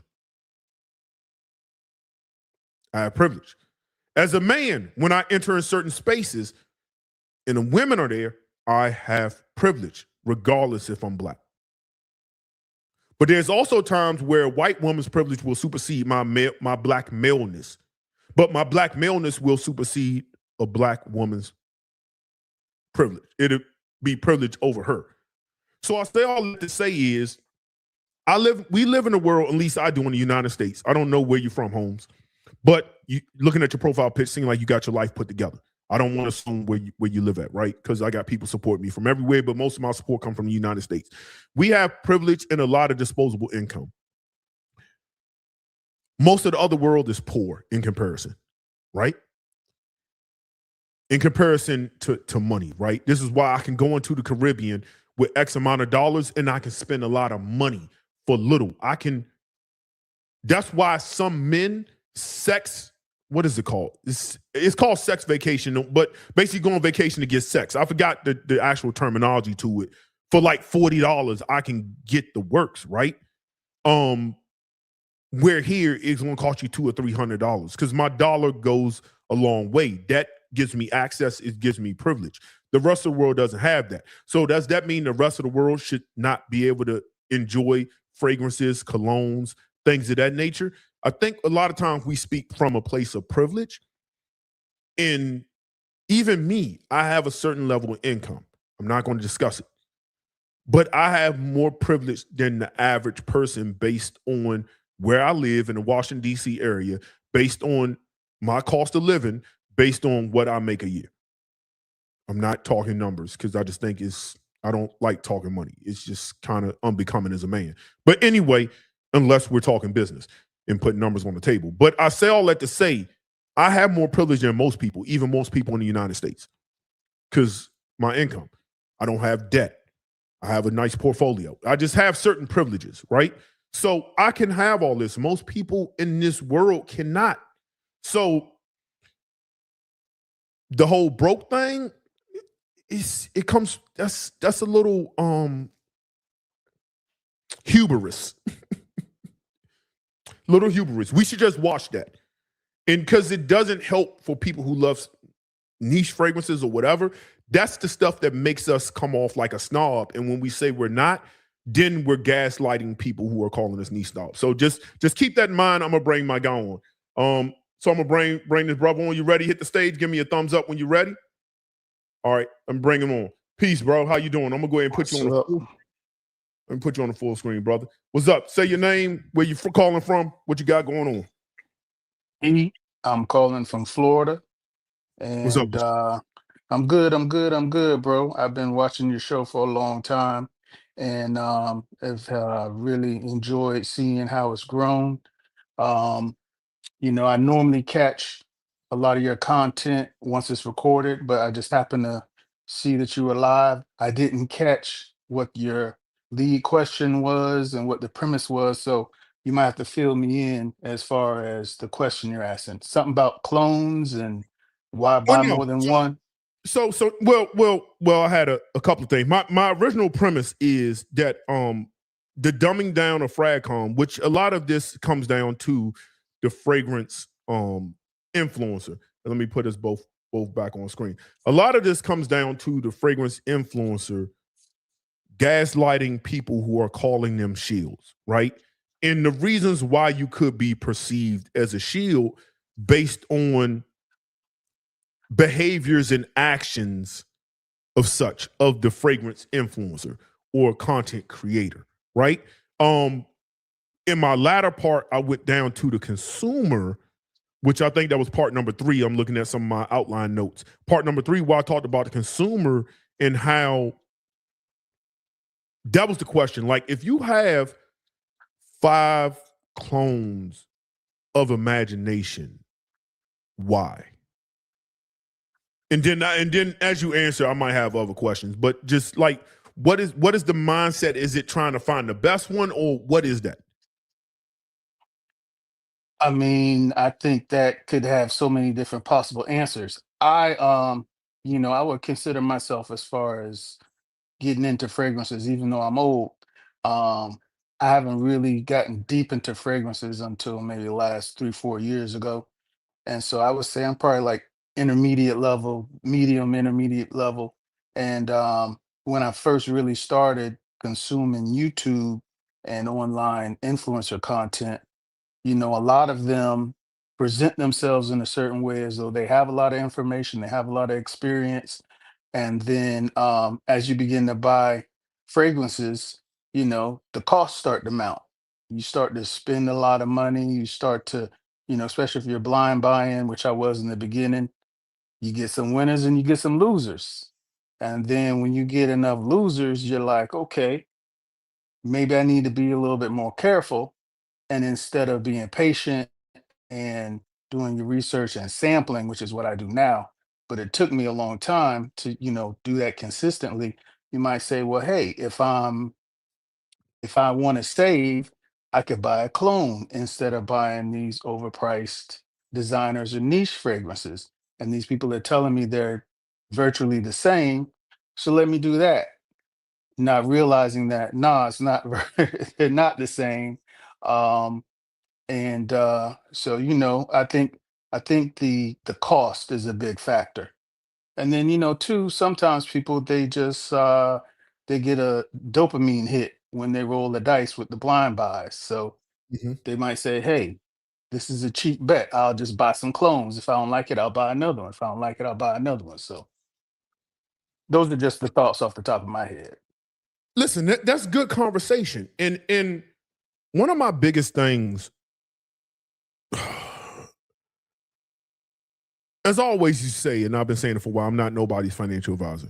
At the end of the day, I don't really care what people do with their money, right? I just don't, because if somebody goes broke, divorced, bankrupt because they're buying fragrances, with all due respect to anybody that happens to, that's not my problem, nor do I care, right? But what I do think as an elder person, and I just think as elder men, right? You and I, we're elder men, right? We're at least in our 40s. I can assume you're in your 40s, brother. We still both rocking the grays. And I believe we're probably both over 45, because I feel like once you hit 44, you stop dyeing your beard. You just don't care no more, right? You just be like, I mean, you finished like the midlife crisis thing. Like, you don't have the midlife crisis where you still feel like you need to dye the beard. Like, you embrace the wisdom, right? And I think and this is going to go beyond fragrances. My opinion is, and let me just blow myself up real quick on this. My opinion when it comes to being an elder or being somebody with wisdom is it's your duty to share knowledge, right? And when you can knowledge, you can born wisdom, right? When you share knowledge, I share knowledge, wisdom can be born on this platform because people can learn, right? Wisdom is wise words, ways, and actions. It's the ability in order to take that knowledge and put it into play, right? And then when you have that knowledge, you have a little bit of wisdom, then you could gain an understanding for what it is that you're really doing, talking about it, or researching.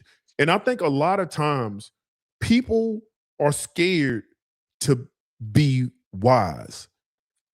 Like, if we both used to run the streets, sometimes people will get older and they feel uncomfortable with saying, hey, bro, young bro, you don't need to run the streets, and this is why you don't need to.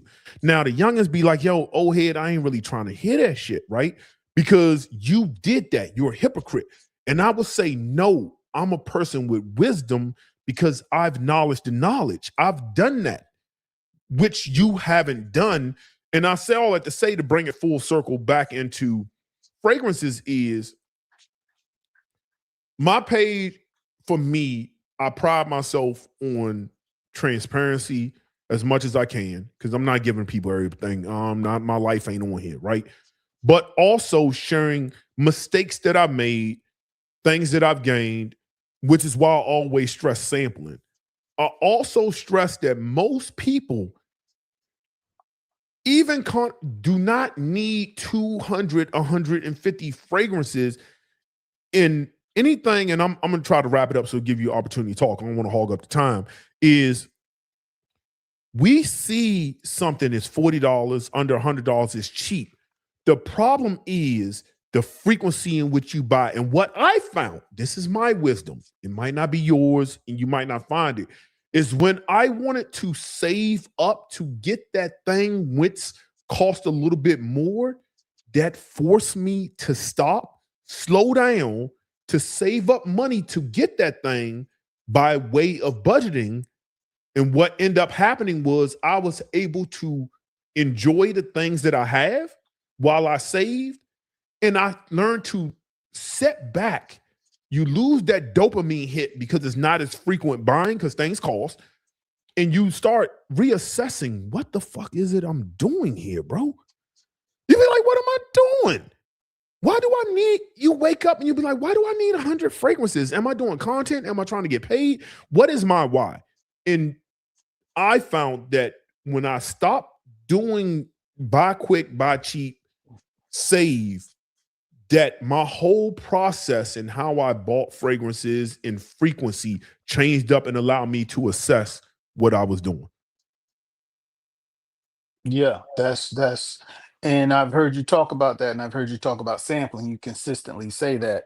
Um, and I had to learn that myself. It took me some mistakes along the way to really understand and to really, as you said, appreciate. Well, first, for me, I had to even understand, what is it that I like? What is Mm, it that works for me? What is it that works for my lifestyle? I go to work, I work in an office setting.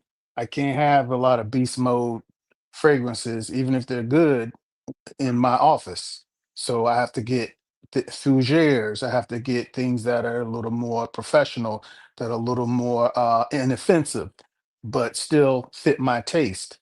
I live in the South. It's hot as hell, 9 months out the year. So I don't need a lot of the I can't forget the Louis Vuitton oud fragrance that everybody wants. I can't wear a lot of that, here in 90 plus degrees. So once I figured out what works for me, what I like, then I can start being a little bit more selective. But when I was first starting, you wrapped up in the excitement and you wrapped up in the hype. And some of these folks, some of the influencers, they're very good at hyping. They're good salespeople. And we live in America, capitalistic society, but it's a very consumerist consumer. We consume, very materialistic. So a lot of times we want to buy. We're conditioned to buy. Got to buy this, got to buy that, got to get the newest, got to get the bigger and the baddest and the most innovative or whatever. So I think that plays a role too, in that we're just many of us before we start thinking about what it is that we're doing and our why. As you said, we just kind of we're riding the wave that they create, and so we get caught up in it. And then if you're smart enough, you get out before you drown in debt or regret. But sometimes you have to take your lumps along the way before you figure it out. Yeah, and that's my thing. And when I look at today's for my guys who like math, is today's mathematics is wisdom of the cipher, right? This is a perfect live for today's mathematics, right? Your knowledge, decipher, right? So I would look at it as this, man. Is um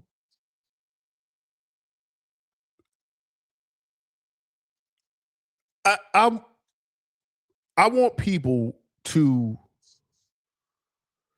just have purpose, whatever that is, right? Whatever that may be. What is your why? Why to have purpose? And there's somebody who I still think I have a really good curated fragrance wardrobe. I can admit, Eve, that this is an overabundance, especially at my age, that I do not like. To be honest, don't really want to add stuff really more. So because it's like, well, when I'm gonna wear it, what I'm gonna do with it? I can barely wear what I have. I can barely enjoy what I have. Um, I'm wearing something every day, but even then, sometimes I want to take breaks. I never understood to have the beast mode, because if you have something that's so beast mode and you're only gonna wear it, it's so beast mode, you can only want wear one fragrance a day, and you can only do 5 or 6, maybe 8 sprays because you want to be loud. You'll never get through your 200. Like, what is the point? And I know that people get caught up, and I think it's my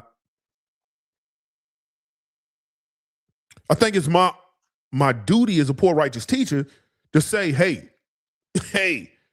you should think about it.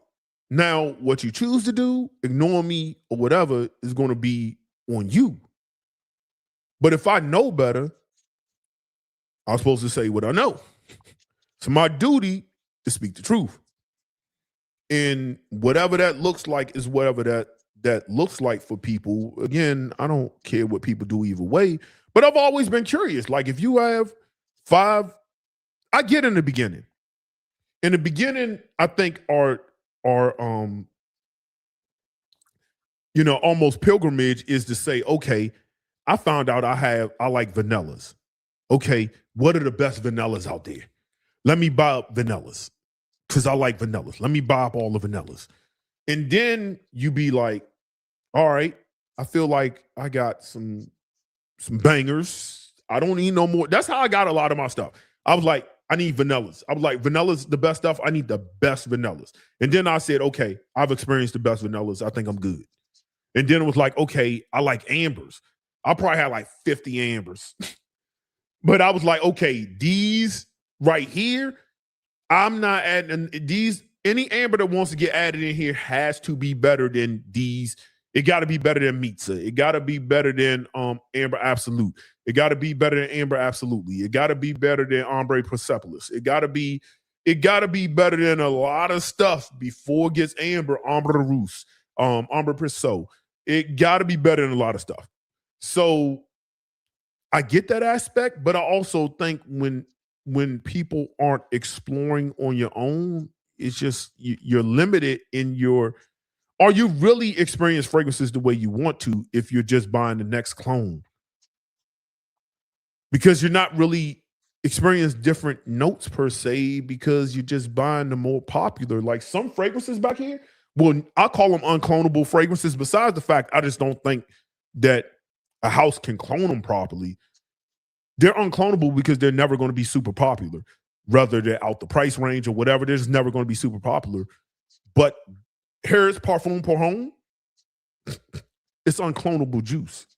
It's never going to be cloned because enough people aren't going to go out and spend $600 or $400, $500 to buy it and hype it up. And he's not giving out free bottles like that. So I don't know, bro. It's just perspective, something to think about. Anything else you want to add, brother? Yeah, before I forget, Ombre Nomad, that's the fragrance I was trying to think of. But I also want to let you know I appreciate how you drop knowledge, little 5% information in a fragrance video. You know what I'm saying? I like the way you weaves some of this information in and it's needed. I think you're right. There are a lot of folks who they could they need the gems and the jewels that they can use so they don't make the same mistakes.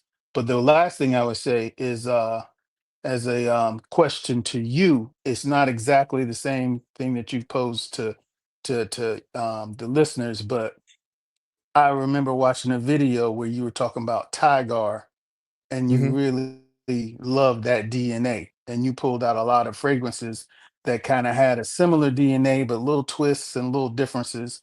So I would just say the question to you is, even though they're not clones, why what made you buy or collect so many different fragrances with a very similar DNA? Great question. So I'll explain it to you like this. Let me blow myself up on the screen.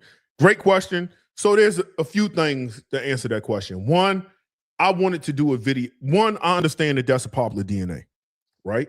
So that's one. Two, I knew I can do content on that. So for me, it was also content based. Again, I write off everything. So two, I'm sorry, that was so three. So four is I like the DNA and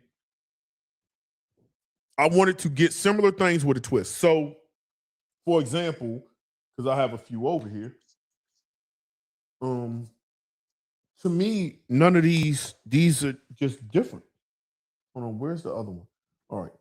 And I probably got a whole bunch. I just had a few actually here. So I've talked about this.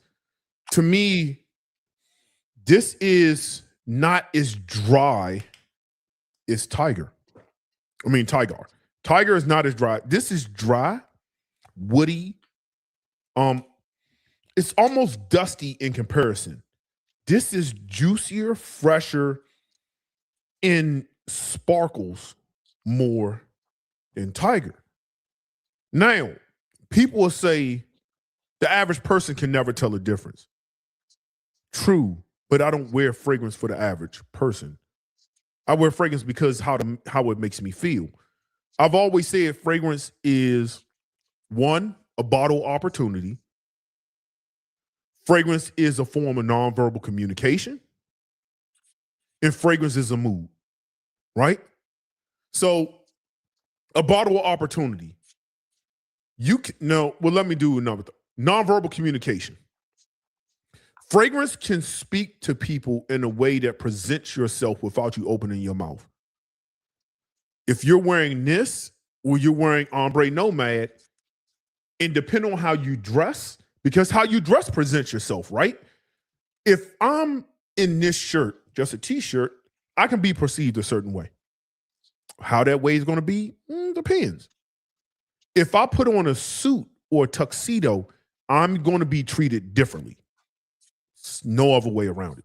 I'm going to be treated differently. Why is that? Because of the way I present myself. Fragrance, to me, presents the same way. right? It's what I'm trying to convey. So we can speak without me speaking. It can match my vibe or my mood. A bottle opportunity. I found that because of my height, my complexion, my size, my build, that sometimes that can be overbearing. As a child, as a young black man growing up in the 90s, it's just a lot going on, right? And my parents trying to save me, trying to make sure I don't go by the wrong path, always said, you always got to watch how you say something. Just, I want you to come home at night. I just want you to come home at night, right? So you had to be very self-aware of how society views me, whether I like it or not. I don't have to agree with it. And I think a lot of this Generation Z be like, you're going to like what I like. No, you have to be self-aware of how you present and then course correct or alter, right? Some people call that code switching. I call that being self-aware and enhancing that. So if I know that I come off, or if my presence can come off strong, sometimes I might want to wear something a little bit softer, because depending on how I'm dressed, that can make me more approachable, because I'm not walking around smiling all the time. I'm not showing all my teeth. You know what I'm saying? Yeah, no, I got all my teeth. So Right. I'm not going around doing that all the time, right? So sometimes if I have something like a rose, that might make somebody, or let's say a woman, want to talk to me a little bit more. I'm not so intimidating, right? So that's a bottle opportunity. So with this, it just sparkles more. I like the way, but I also think this is overpriced and I would never buy this again. This is extremely dusty. This is woodier. To me, this might be and I have vibrato over there too. To me, this might be my favorite. It's sharp, it's citrusy, it's a little sharp, it sparkles, but not as much, but the woods come out on this. And I just like woody. It's a little bit like, it's the more masculine, but yet mass appealing version of it. And it performs and does all that other stuff that people like. To me, is one of my most complimented fragrances in my collection. Ingenious Ginger it starts getting extremely creamy. And that's like, it goes almost in a vanillic, sweet, I don't know, if like a gelato kind of way. It just does something different. You know what I'm saying? And it's a mood thing for me. But for me, to sum it up, it was really about content and saying, okay, I want to do this content. I like the DNA enough that I'm okay with spending the money to come up with that. If I wasn't doing the content, I would have probably sampled all of these and just said, oh, I can just buy this, and I would just been cool with that, if that makes sense. It's more of a content thing. Yeah. But I do like the wear, because in all summer, I can just wear I can wear all of these all summer and wear nothing else, and I'll be good. You know what I mean? Yeah. Everything you said, perfect sense, bro. It makes perfect sense. And I'm gonna try that yellow bottle. I can't pronounce it, but I'm gonna try that yellow one out based on your recommendation, because it sounded like a nice choice. Yeah, I mean, But listen, I'm not I'm a gonna. firm. Go ahead. No, I was just gonna say I didn't want to take up too much time on your show, but I just want to salute you, bro. I like the way you handle yourself. I like the way you putting your show together, and you continually building and continually making changes, positive changes. So I salute you on that, bro. Keep doing your thing. Peace, brother. Yeah, man. Um, yeah, I like those fragrances, but let me go to. I don't know if anybody else want to come back on. If anybody else want to join the channel, we can wrap it up. Ask any questions. Somebody had a question. Let me find it that I saw in here. I think it's rebuild you. Fragrance discussion. Fragrance discussion, is this a luxury? So it seemed like, all right, you put period. I'm not going to be an English teacher, but you put periods there. So I'm going to assume that you wanted question marks there instead of periods. Because if it's a period, then you're making a statement. You're not asking a question.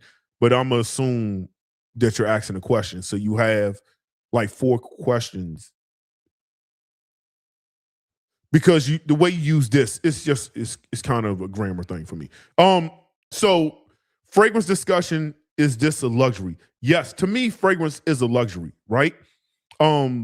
It's not a need, and it damn sure ain't a need to have 15, 20, 30, 50, 100 fragrances. I don't think it's needed. I don't think it's warranted. Most people don't. Find you 5 joints you like, signature scent, get like 2 or 3 good sexy date night scents. If you're married, get some shit that she like, get like 2 or 3 fragrances she really go head off of heels with, and who cares what anybody else like, and get some stuff that she likes, so when you go out on a date you can have that. If you like juggling multiple women, have multiple fragrances for that, whatever.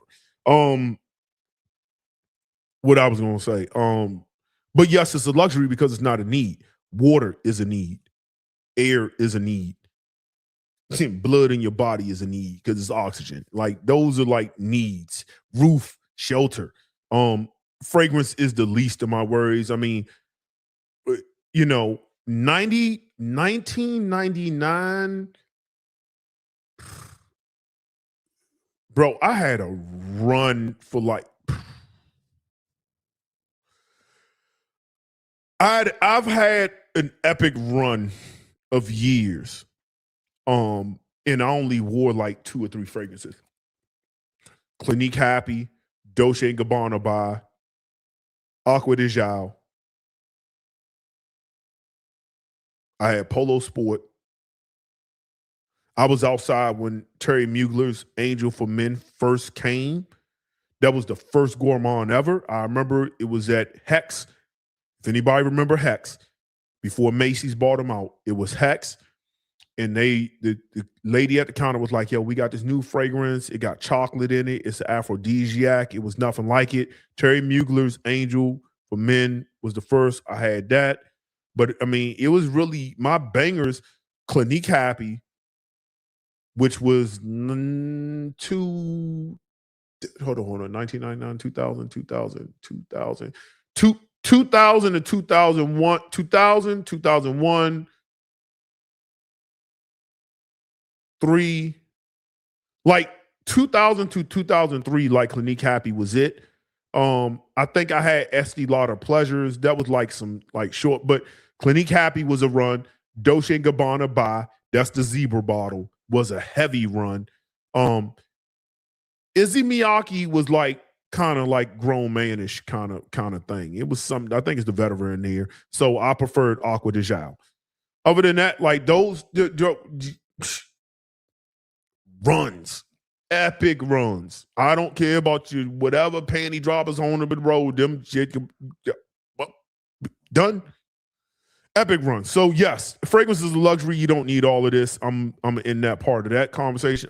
People think it's a status or a shortcut. Yes, fragrance isn't a status or a shortcut, but what I will say is this. Back to nonverbal communication. Because I know how to communicate with people. So a lot of people come on this internet looking for friendships, looking for connections, parasocial relationships. I don't look for any of that. When I log off, I'm off. I have friends in real life, people who know me in real life. A good handful of knucklehead ass friends. I say that with love. They ain't really knuckleheads. But I'm talking go back 20 plus years. A gang of motherfuckers. Like, I don't come to the internet for friendships, bro. Now, it's gonna be some people you bond with, you cool with, whatever, but I never came to the internet to find friendships and connections. I have those in real life, which is why I log off. I have those in real life. I don't come here for that. But if I get that through there, cool. I made really good connections, really good positive connections. But I didn't come here for that. I don't care about none of that, right? There have been times where I always tell people, because I think a lot of people are awkward. They grew up on the internet. Everything's text. They don't know how to talk to people in real life. I always tell people, if you're a man and you want to work on your social skills, have 5 people a day hold a random conversation with them and see if you can hold that conversation for more than 5 minutes. You should up it to 10 minutes at some point, but start off 5 random people that you do not know, Force yourself to stop and talk to them about anything and let that go on for 5 minutes. That's the true skills of a people person. Random. That's too easy for me. You want to tell me, you want me to show you how to do that? Hey, man, this weather is wild out here, ain't it? Yeah, it is, man. You watched the World Cup? Yeah, I watched the World. Who was your team? Who was you rooting for the World Cup? Oh, man, isn't it crazy that they was at the World Cup? They had the finals in New York out of all places, MetLife? Nah, man, that's crazy. Did you see those people walking on the highway in MetLife? Bro, that's wild. I would never do that. That's crazy. You ready for football season, though? What's your favorite sport?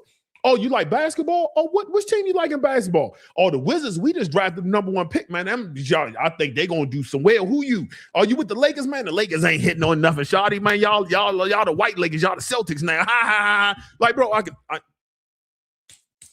quit. 5 minutes gone. I don't know this person. I can spark up a conversation with anybody. You have to be able to, that's how you sharpen your skills. You sharpen your skills by using it. A lot of y'all don't have people skills. Y'all skills are this. You like a picture, as a man, you go in her inbox, you like it, you hope she likes it back. You say, hey, what you doing? You talk. You don't know where to go from there. It gets really weird. You don't know how to set up a date, and it's just like really weird and awkward because y'all don't know how to communicate. So when you have to like do the thing, it's just like really weird. Stop. Learn how to sharpen your skills. Then you'll be able to walk into a bar by yourself and have conversation with people with no motivation. Kill the motivation. Your motivation is to have a conversation. That's it. You're not trying to fuck cheeks. You're not trying to get money.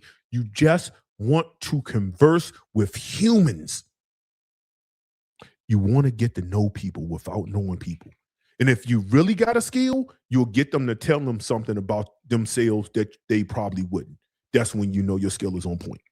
When they'll tell you something they probably never tell anybody else. That's when you know you're a good conversationalist. Go there, sit down, sit at the bar. Hey, how you doing? You come here often? Man, it's my first time here. What's your favorite drink? Which bartender you like going to? Do they make them strong? They make them weak over here. What's your favorite appetizer here? What you ordering? I'm ordering. Is it good though? Man, that shit ain't good. You sure? Listen, if it ain't good, I'm gonna make you pay for it. Like you talking to a girl. You sure it's good? Listen, I'm gonna take your recommendation. Hey man, bartender, what's his name? Hey Andre, come over here. Hey man, Sharon said that y'all have the best wings. I ain't never had y'all wings here. Listen, let me get an order of those. She said they good. She ain't saying you gonna put that on her tab though. But anywho, let me get an order of those. You hungry though? You want some? All right, so let me get 2 order them joints real quick, and let me get Scotch on the rocks. Let me do the Maker's Mark 46 French Oak. What you drinking? You want Prosecco? Let her get her Prosecco, and that'd be good right now. Let me get a lemon water too. All right, yeah. While you waiting, yeah. So what's up, man? You come here often? Listen, man, I'm telling you, if this joint job ain't hitting, we gonna have a problem. Oh yeah. Oh, how often do you come here? All right, cool. You watch sports or whatever? What's your hobbies? What you like doing? I like to read. I don't read. Like, bro, what the fuck are we talking about? 5 people, 5 minutes, hold a random conversation with them. If you can do that, you've mastered the art of people.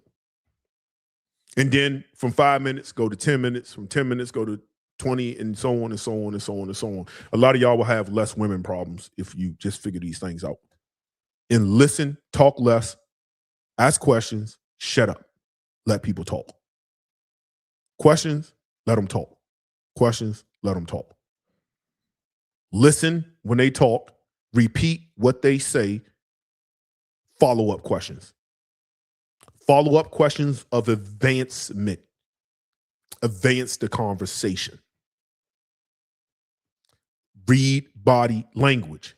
Are they turned to you? They're open. Turned away from you, they're not as open, or you said something that turned them off because they were facing you, but then they turned away. Are their arms crossed? Are their legs crossed? Are their arms uncrossed? Are they setting up right? Are they leaning forward? All this is, what are their eyes doing? It's all body language. but also read people for a living. So target analysis, it's in me. But that's a skill, that's a trait.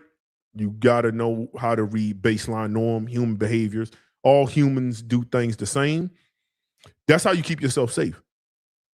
That's why you don't know you're doing it, but that's why when you see somebody in the summertime with a ski mask on and a winter jacket, something in your soul doesn't stand right. You just don't know why it doesn't set right. It's because this is abnormal behavior for this environment at this place. I'm going the other way. Something doesn't feel right because that's abnormal behavior.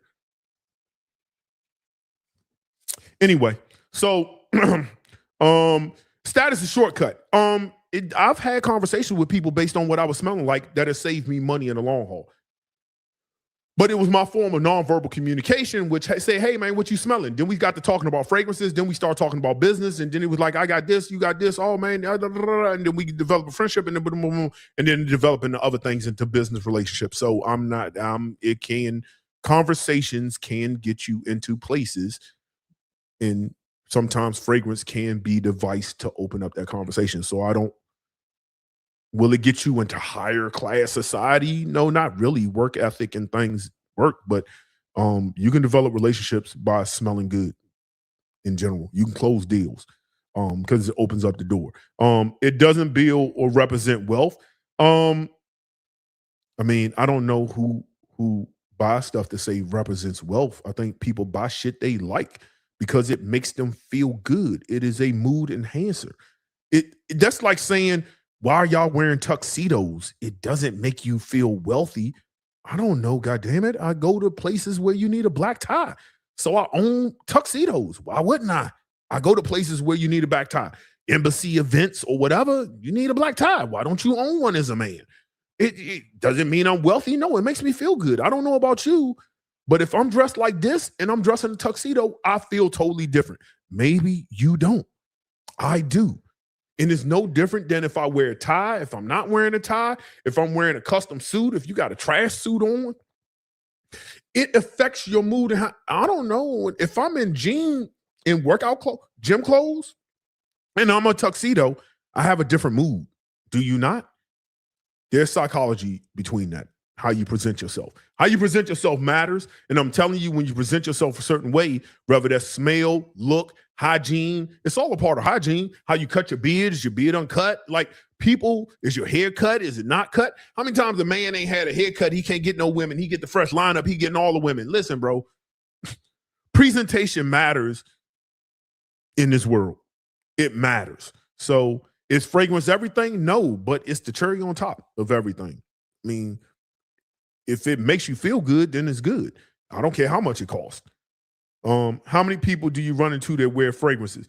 I'm not going around sniffing for people in the grand scheme, but you're right. Most people don't wear fragrances, so you're right. So let's use your last part. How many people you run into wear fragrances? Why the fuck do you need 100 fragrances for then?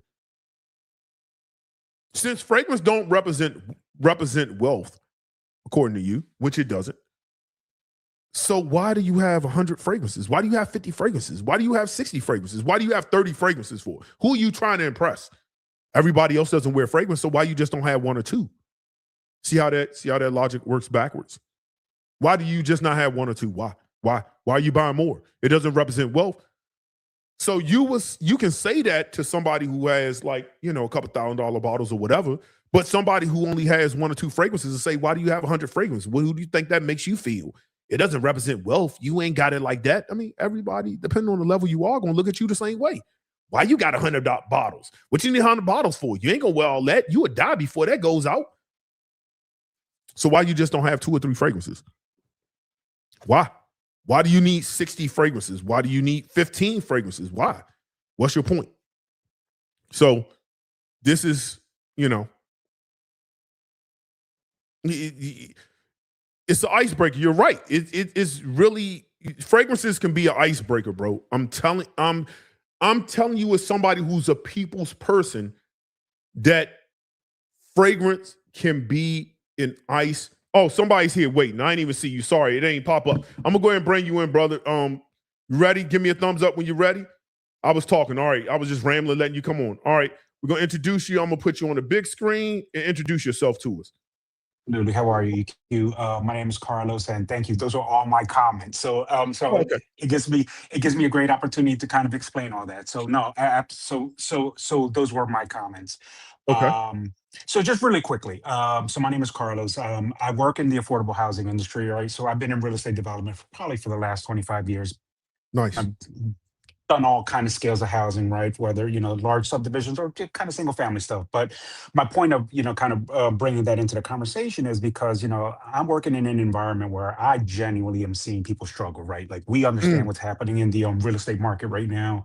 We understand, right now I'm working on a joint venture with a larger developer doing 80 units, and then we're working on 5 single families, right? For 5 single family houses, we had over 500 applicants, right? Trying to buy something affordable, right? So like I live in a world where like I'm seeing people genuinely struggling, and I'm seeing the market, right? And I'm seeing the reality of kind of how people are like living, right? And right. so, and so in terms of like the clone world, absolutely. Clone demon. My wife is like right behind me. I'm at a conference in Nashville right now. So she's probably hearing me. She's like, he's walked into my room sometimes like, why the hell do you have all this? And literally, honestly, it clicked for me the other day when this Mykonos thing dropped, right? Hmm. And I'm on sitting here on TikTok. I'm a grown ass man on a bid war for damn. I'm like, what am I doing? Like, what? It clicked for me, right? It literally clicked for me at that moment.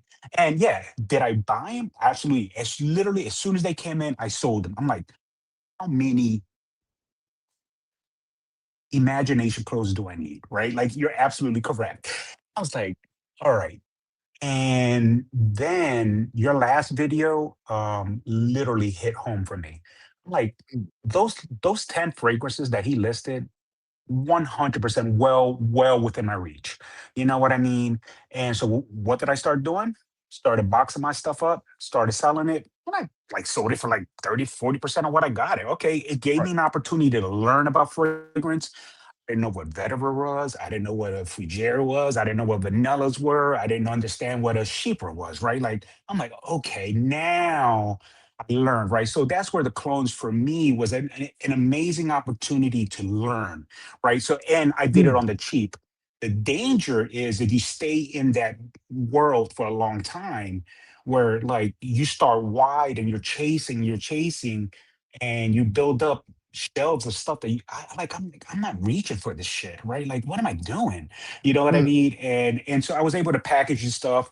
I I recovered a few $100 back. Okay, now I'm like, okay, whether I get 300 or $400 back, okay, now why do I buy a Boyce Imperial, right? Or kind of entry level affordable niche, right? Like a Xerjoff or a Manceros, right? Like I'm like, yeah, okay, those are well within reach, right? And even like an Elysium, right? Like those are well within reach, right? Like if you sell 4 or 5 of your clones, you could get something like that's where you need to start. You start wide, but right. then now go narrow. You know what I mean? Because now you know what you like, and now do I want to buy a Diaghilev? Probably not, but it's okay. I'm cool with that. You know what I mean? Maybe I'll just buy the Jan Leo version and just understand what a sheepra is, and I can wear it and understand it, and maybe I'll graduate to that.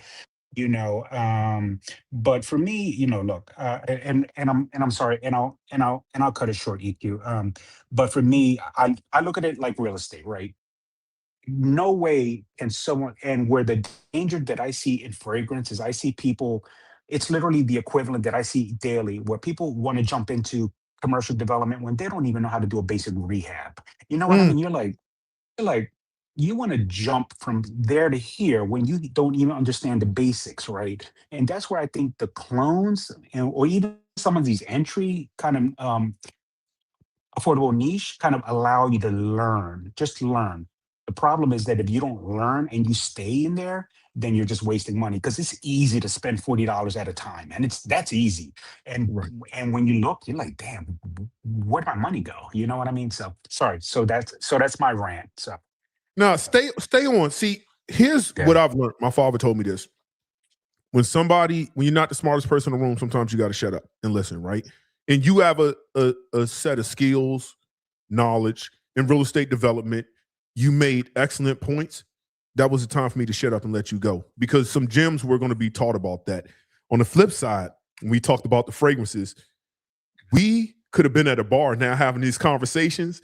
Now you like, oh, I do real estate, and we talking, and now that relationship is built based on. But that really isn't. That's just the icebreaker. It's the personalities in the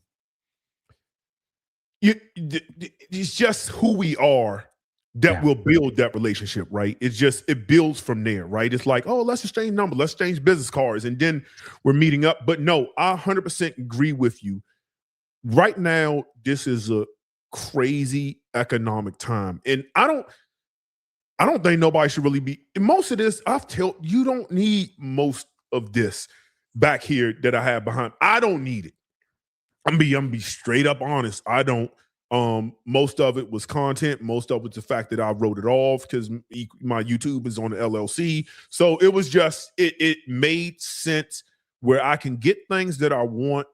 I still most at least outside of some of those Rajas, I got at a discounted price. But I just want people. I could easily come on here and sell everybody everything and tell people to buy, right? That's too easy. I think I have the personality where I can just get people to just buy whatever, right? That's easy. I'm a salesman. I can hustle. But I think it's my spirit that I see people in, how can I say this? Maybe because I come from a community that overindulges at times. I'll speak for myself. That I think if I know better, I have to say better. And I feel like it's my job to speak truth to light. And if that is saying you don't need to buy this, but at least sample it to see if you should buy it. Because if people were able to sample all these clones, they wouldn't buy half of it. They would say, well, this is too close to this. Do I really need this?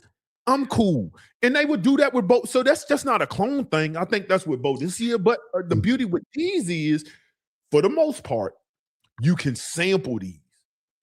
You can get samples and you can say, it's good. Like, where is it at? Dior Paradise. I might come back and do a full review on that.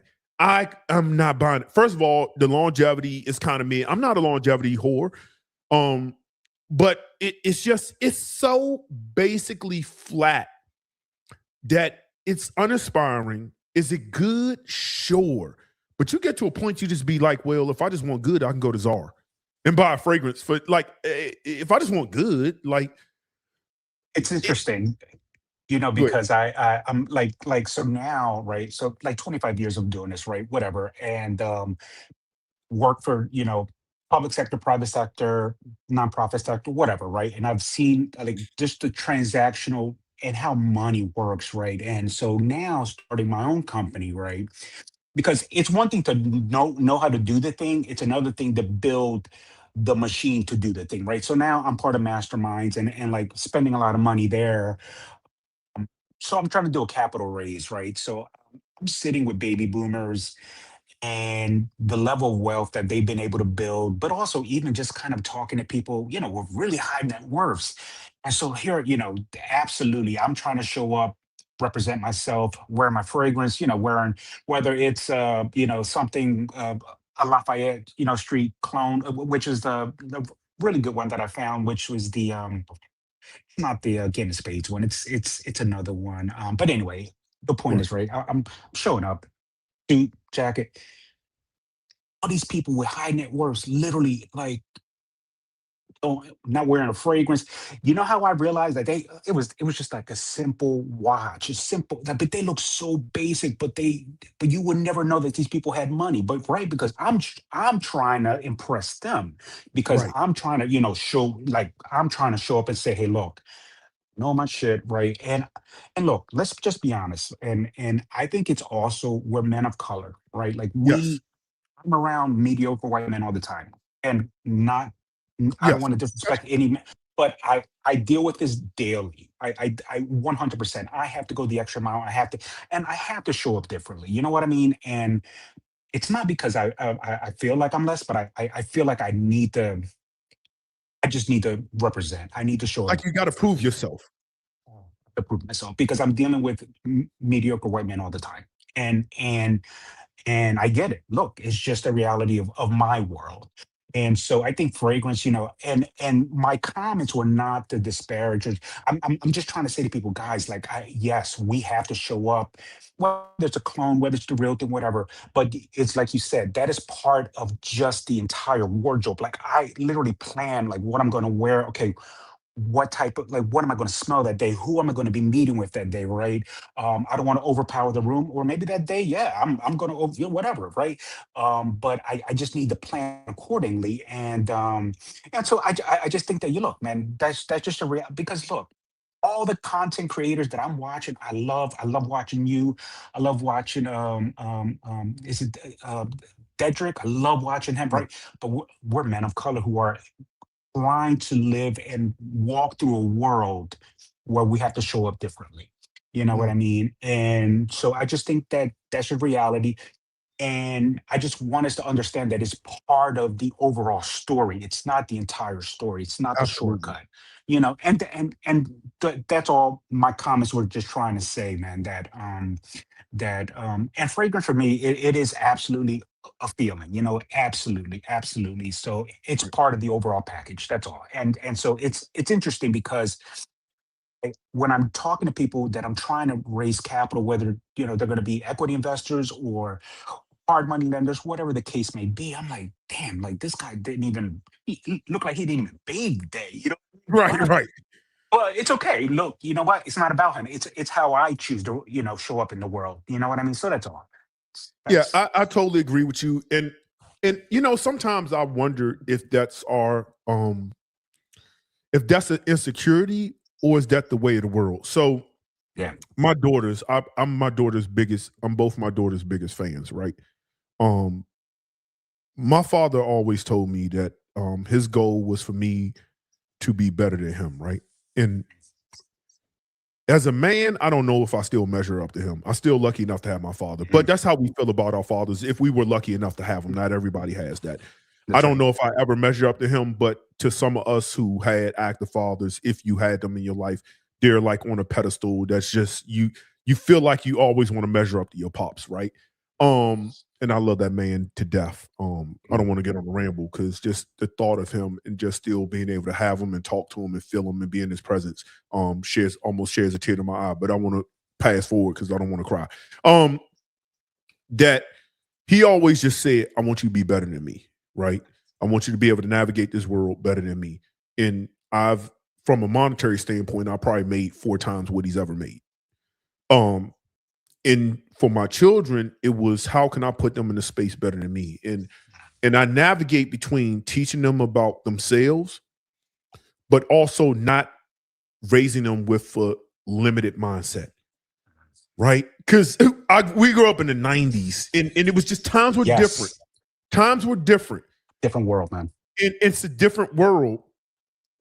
And they have different challenges. I'm not going to say it's easier. They have different challenges. And my daughters know I do YouTube. And they might see this and always say, if I'm not here, they can always go back to it. But I always wanted them to look at the world as not this, like some people teach their kids that you got to work 10 times harder. You got to be this. It's Hmm. almost like when you think you're doing good, you're really diminishing their value, Yeah. right? And they enter a space where they feel they need to then have this bravado, right? And fight. And it's like, but if I can, you raise them in a place of survival instead of a place of need, right? And it's that balance between not letting you be ignorant and green, but Yeah. we don't live from a place of survival. And I've seen my daughters achieve so much more than I ever have. I look forward to their future. In a Yep. couple of months, I'll be dropping my daughter off at UMD in engineering. So it's just like, and I asked myself, was the success in both of them? I'm gonna brag about mine for a minute, right? National Honor Society, student government. You need like um, um, 20 hours of community service. My daughter's got like 200. Um, just it's sports. They work 4.0 over 4.0 grade point average, like a 4.13 unweighted. So listen, and I'll say is, and I never raised them with like the fear of you're gonna die today, or the fear of you can't be this, or the fear of this limited mentality. And sometimes I think we come into a room where we feel we sometimes need to have this bravado, or we have this sense of self is like, I have to prove myself more, or I have to do this, when it's like sometimes people just don't give a fuck. It's true. It's all in your head sometimes. And it's just a really weird, it's a really strong conversation that can go on and away from it. Absolutely. But And yeah. and you said something earlier that it is truly, honestly, it's about access. It's 100% about access, and that's what I've realized, especially in the world that I live in, right? And that I work in, that it's about capital access. That's even greater than capital, right? It's the network. And so, as someone who grew up in one of the poorest cities in New Jersey, and taking my kids out to the suburbs and realizing it was just simple access to the networks that they built. Those same, parents and households wanted to help them. You're like, damn, like it was access, man. So anyway, look, I know that we could go on forever, EQ, but thank you very much, man, for your content. I'm definitely learning a lot. And so my comments were not, it was hard because I had a word count. It's So, fine. You're fine. Yeah. And this is why I keep my comments on subscribers only, because I never have to feel defensive, because I know anybody commenting for one has to support my content by subscribing. And very few people are going to do that for a week because they don't know when I'm uploading. So they'd be like, well, so it's kind of very few trolls will ever do that. So I always understand that anybody commenting to me is always coming from a place of love, or from a good place, even if it's a place of not understanding. But I appreciate it. I never took it any other way. I'm glad you came on. I like how this conversation went. I'm going to add on to it. And I appreciate you. Peace to your family. God bless, man. God bless. You. All right. Yeah, it's a great conversation, man. I told my daughters, I said, when you go off to college, your mission in life, I asked my oldest daughter, I said, what's your job when you go to college?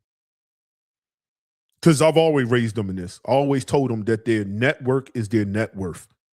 Your network is your net worth. And I said, what's your goal in life when you go to college? She said, the network. I said, yeah, you got it. 4 years, your job is a network. Every summer, I need you in an internship, because a lot of people just ain't about the education. They want the experience and or the certifications, but they want the experience. Your job for these next 4 years is to make friends outside of your comfort zone. Why? Because so-and-so might know so-and-so, and this isn't a race thing. Outside the comfort zone can be, I live in the Washington, D.C. area. We're extremely diverse. If you live in Idaho, you might not be able to relate, right? But it's extremely diverse, Latino, African. And then college is just diverse in general, because you got people coming in from everywhere. Your job is to access, network with people. You know why? Because somebody might have a friend, or somebody who got an uncle who know how to pull screens, make a phone call.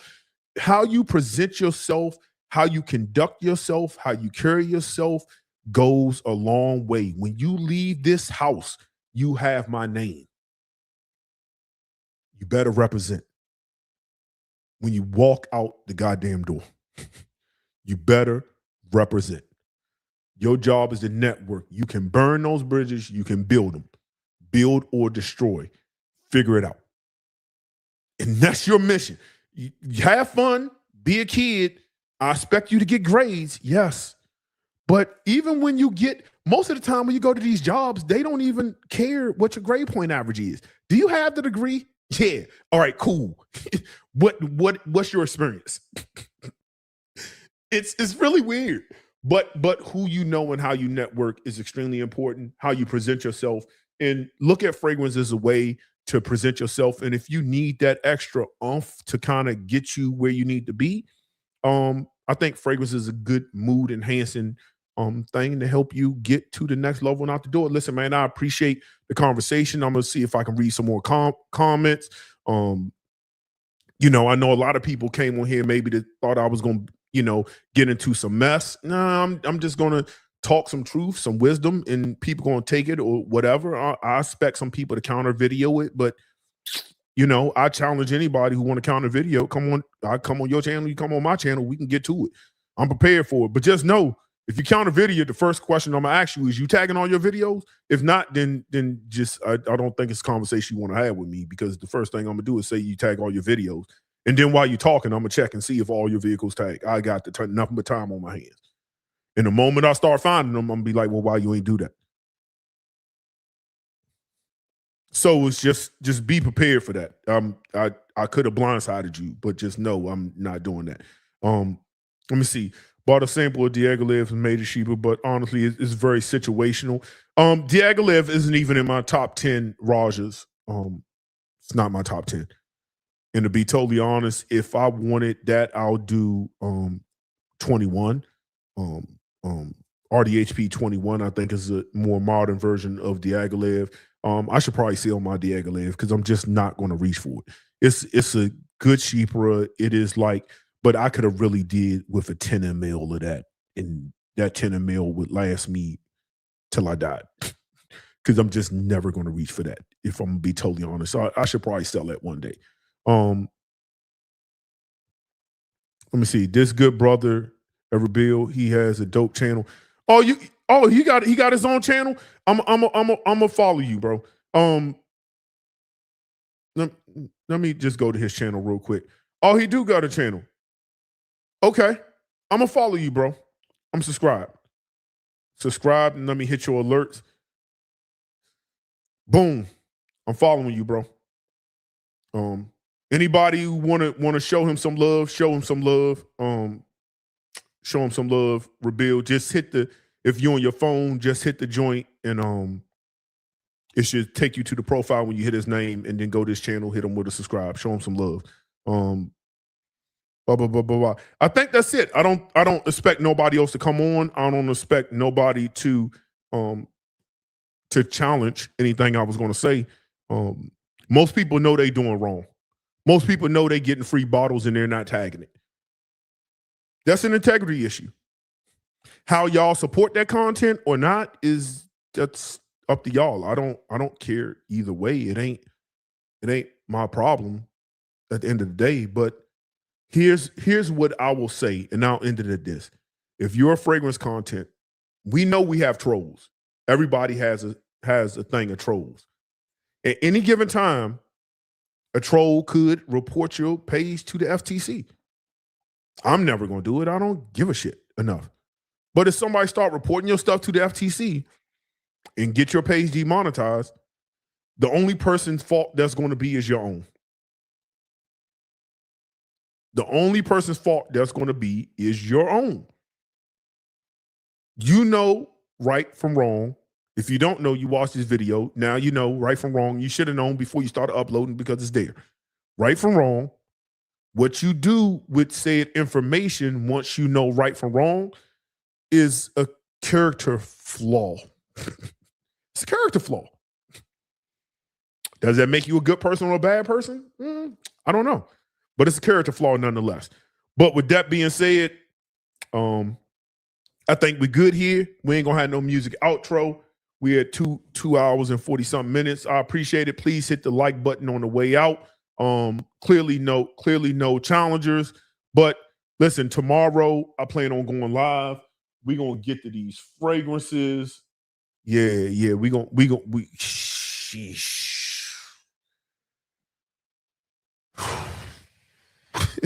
It's a lot of stuff I want to get to tomorrow. So I got top 10 mood enhancing fragrances, top 10 long lasting summer fragrances for 2026. I have first impressions on the Xerjoff Lamborghini fragrances. I have, hold on. Let me do it again. I got to do a count. That's a long video. Top 10 mood enhancing, top 10 long lasting, first impressions on day 3 fragrances. Frost, I believe, is the new fragrance. First impressions on the Lamborghini fragrances from Xerjoff.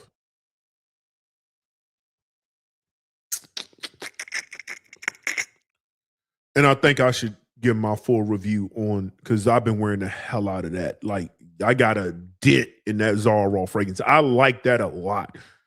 Do you need it? It's hard for me to, for somebody who has a relationship with George, I personally like George. It's hard for me to say you need anything that he has unless I feel like it's an absolute masterpiece. Like Oracle is just an absolute masterpiece, but I still think you should sample it.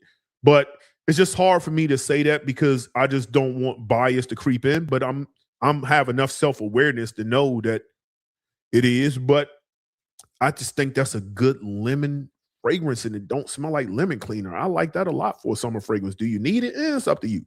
So that's 5 things. That might take 3 hours. All right, we'll talk about it tomorrow. We'll figure out if I do my first impressions for a review, knock out the top 10s, maybe do it quick, fast, and finish in under 3 hours. So I don't know. With that being said, man, let me make sure there's no let me just see if I can I just want to see if live chat to see if there's anything. I can't wait to hear your first impressions on the Xerjoff. I was so disappointed. OMG. I hate I read that, bro. Jesus Christ. Holy smokes. Dang. I hate that. I want to get into Raja. Solar Blue. Listen, I Solar Blue is probably one of the best Rajas. I always tell people go there first.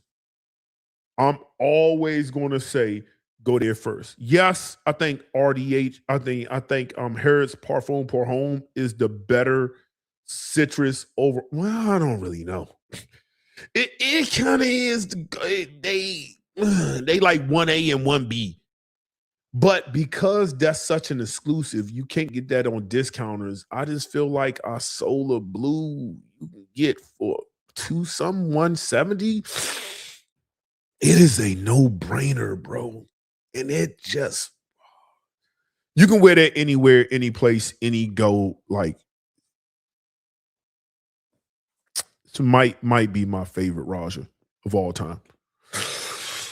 Because it just works in any environments, from tuxedo to sweatpants. That's one of the only fragrances, one of the few fragrances that's in a 50 ml that should be in 100 ml.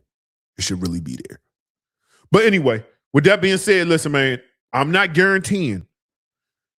Tomorrow, if you're in my Facebook groups, you will see me, I'll post a link, rather that on my other fragrance group where I'll put a link saying I'm going live. I hope to go live. I plan on going live. There's no promise I'm going to go live because life be lifing. But we'll see. We'll see what happens. With that being said, man, love, peace, and we'll talk tomorrow, hopefully.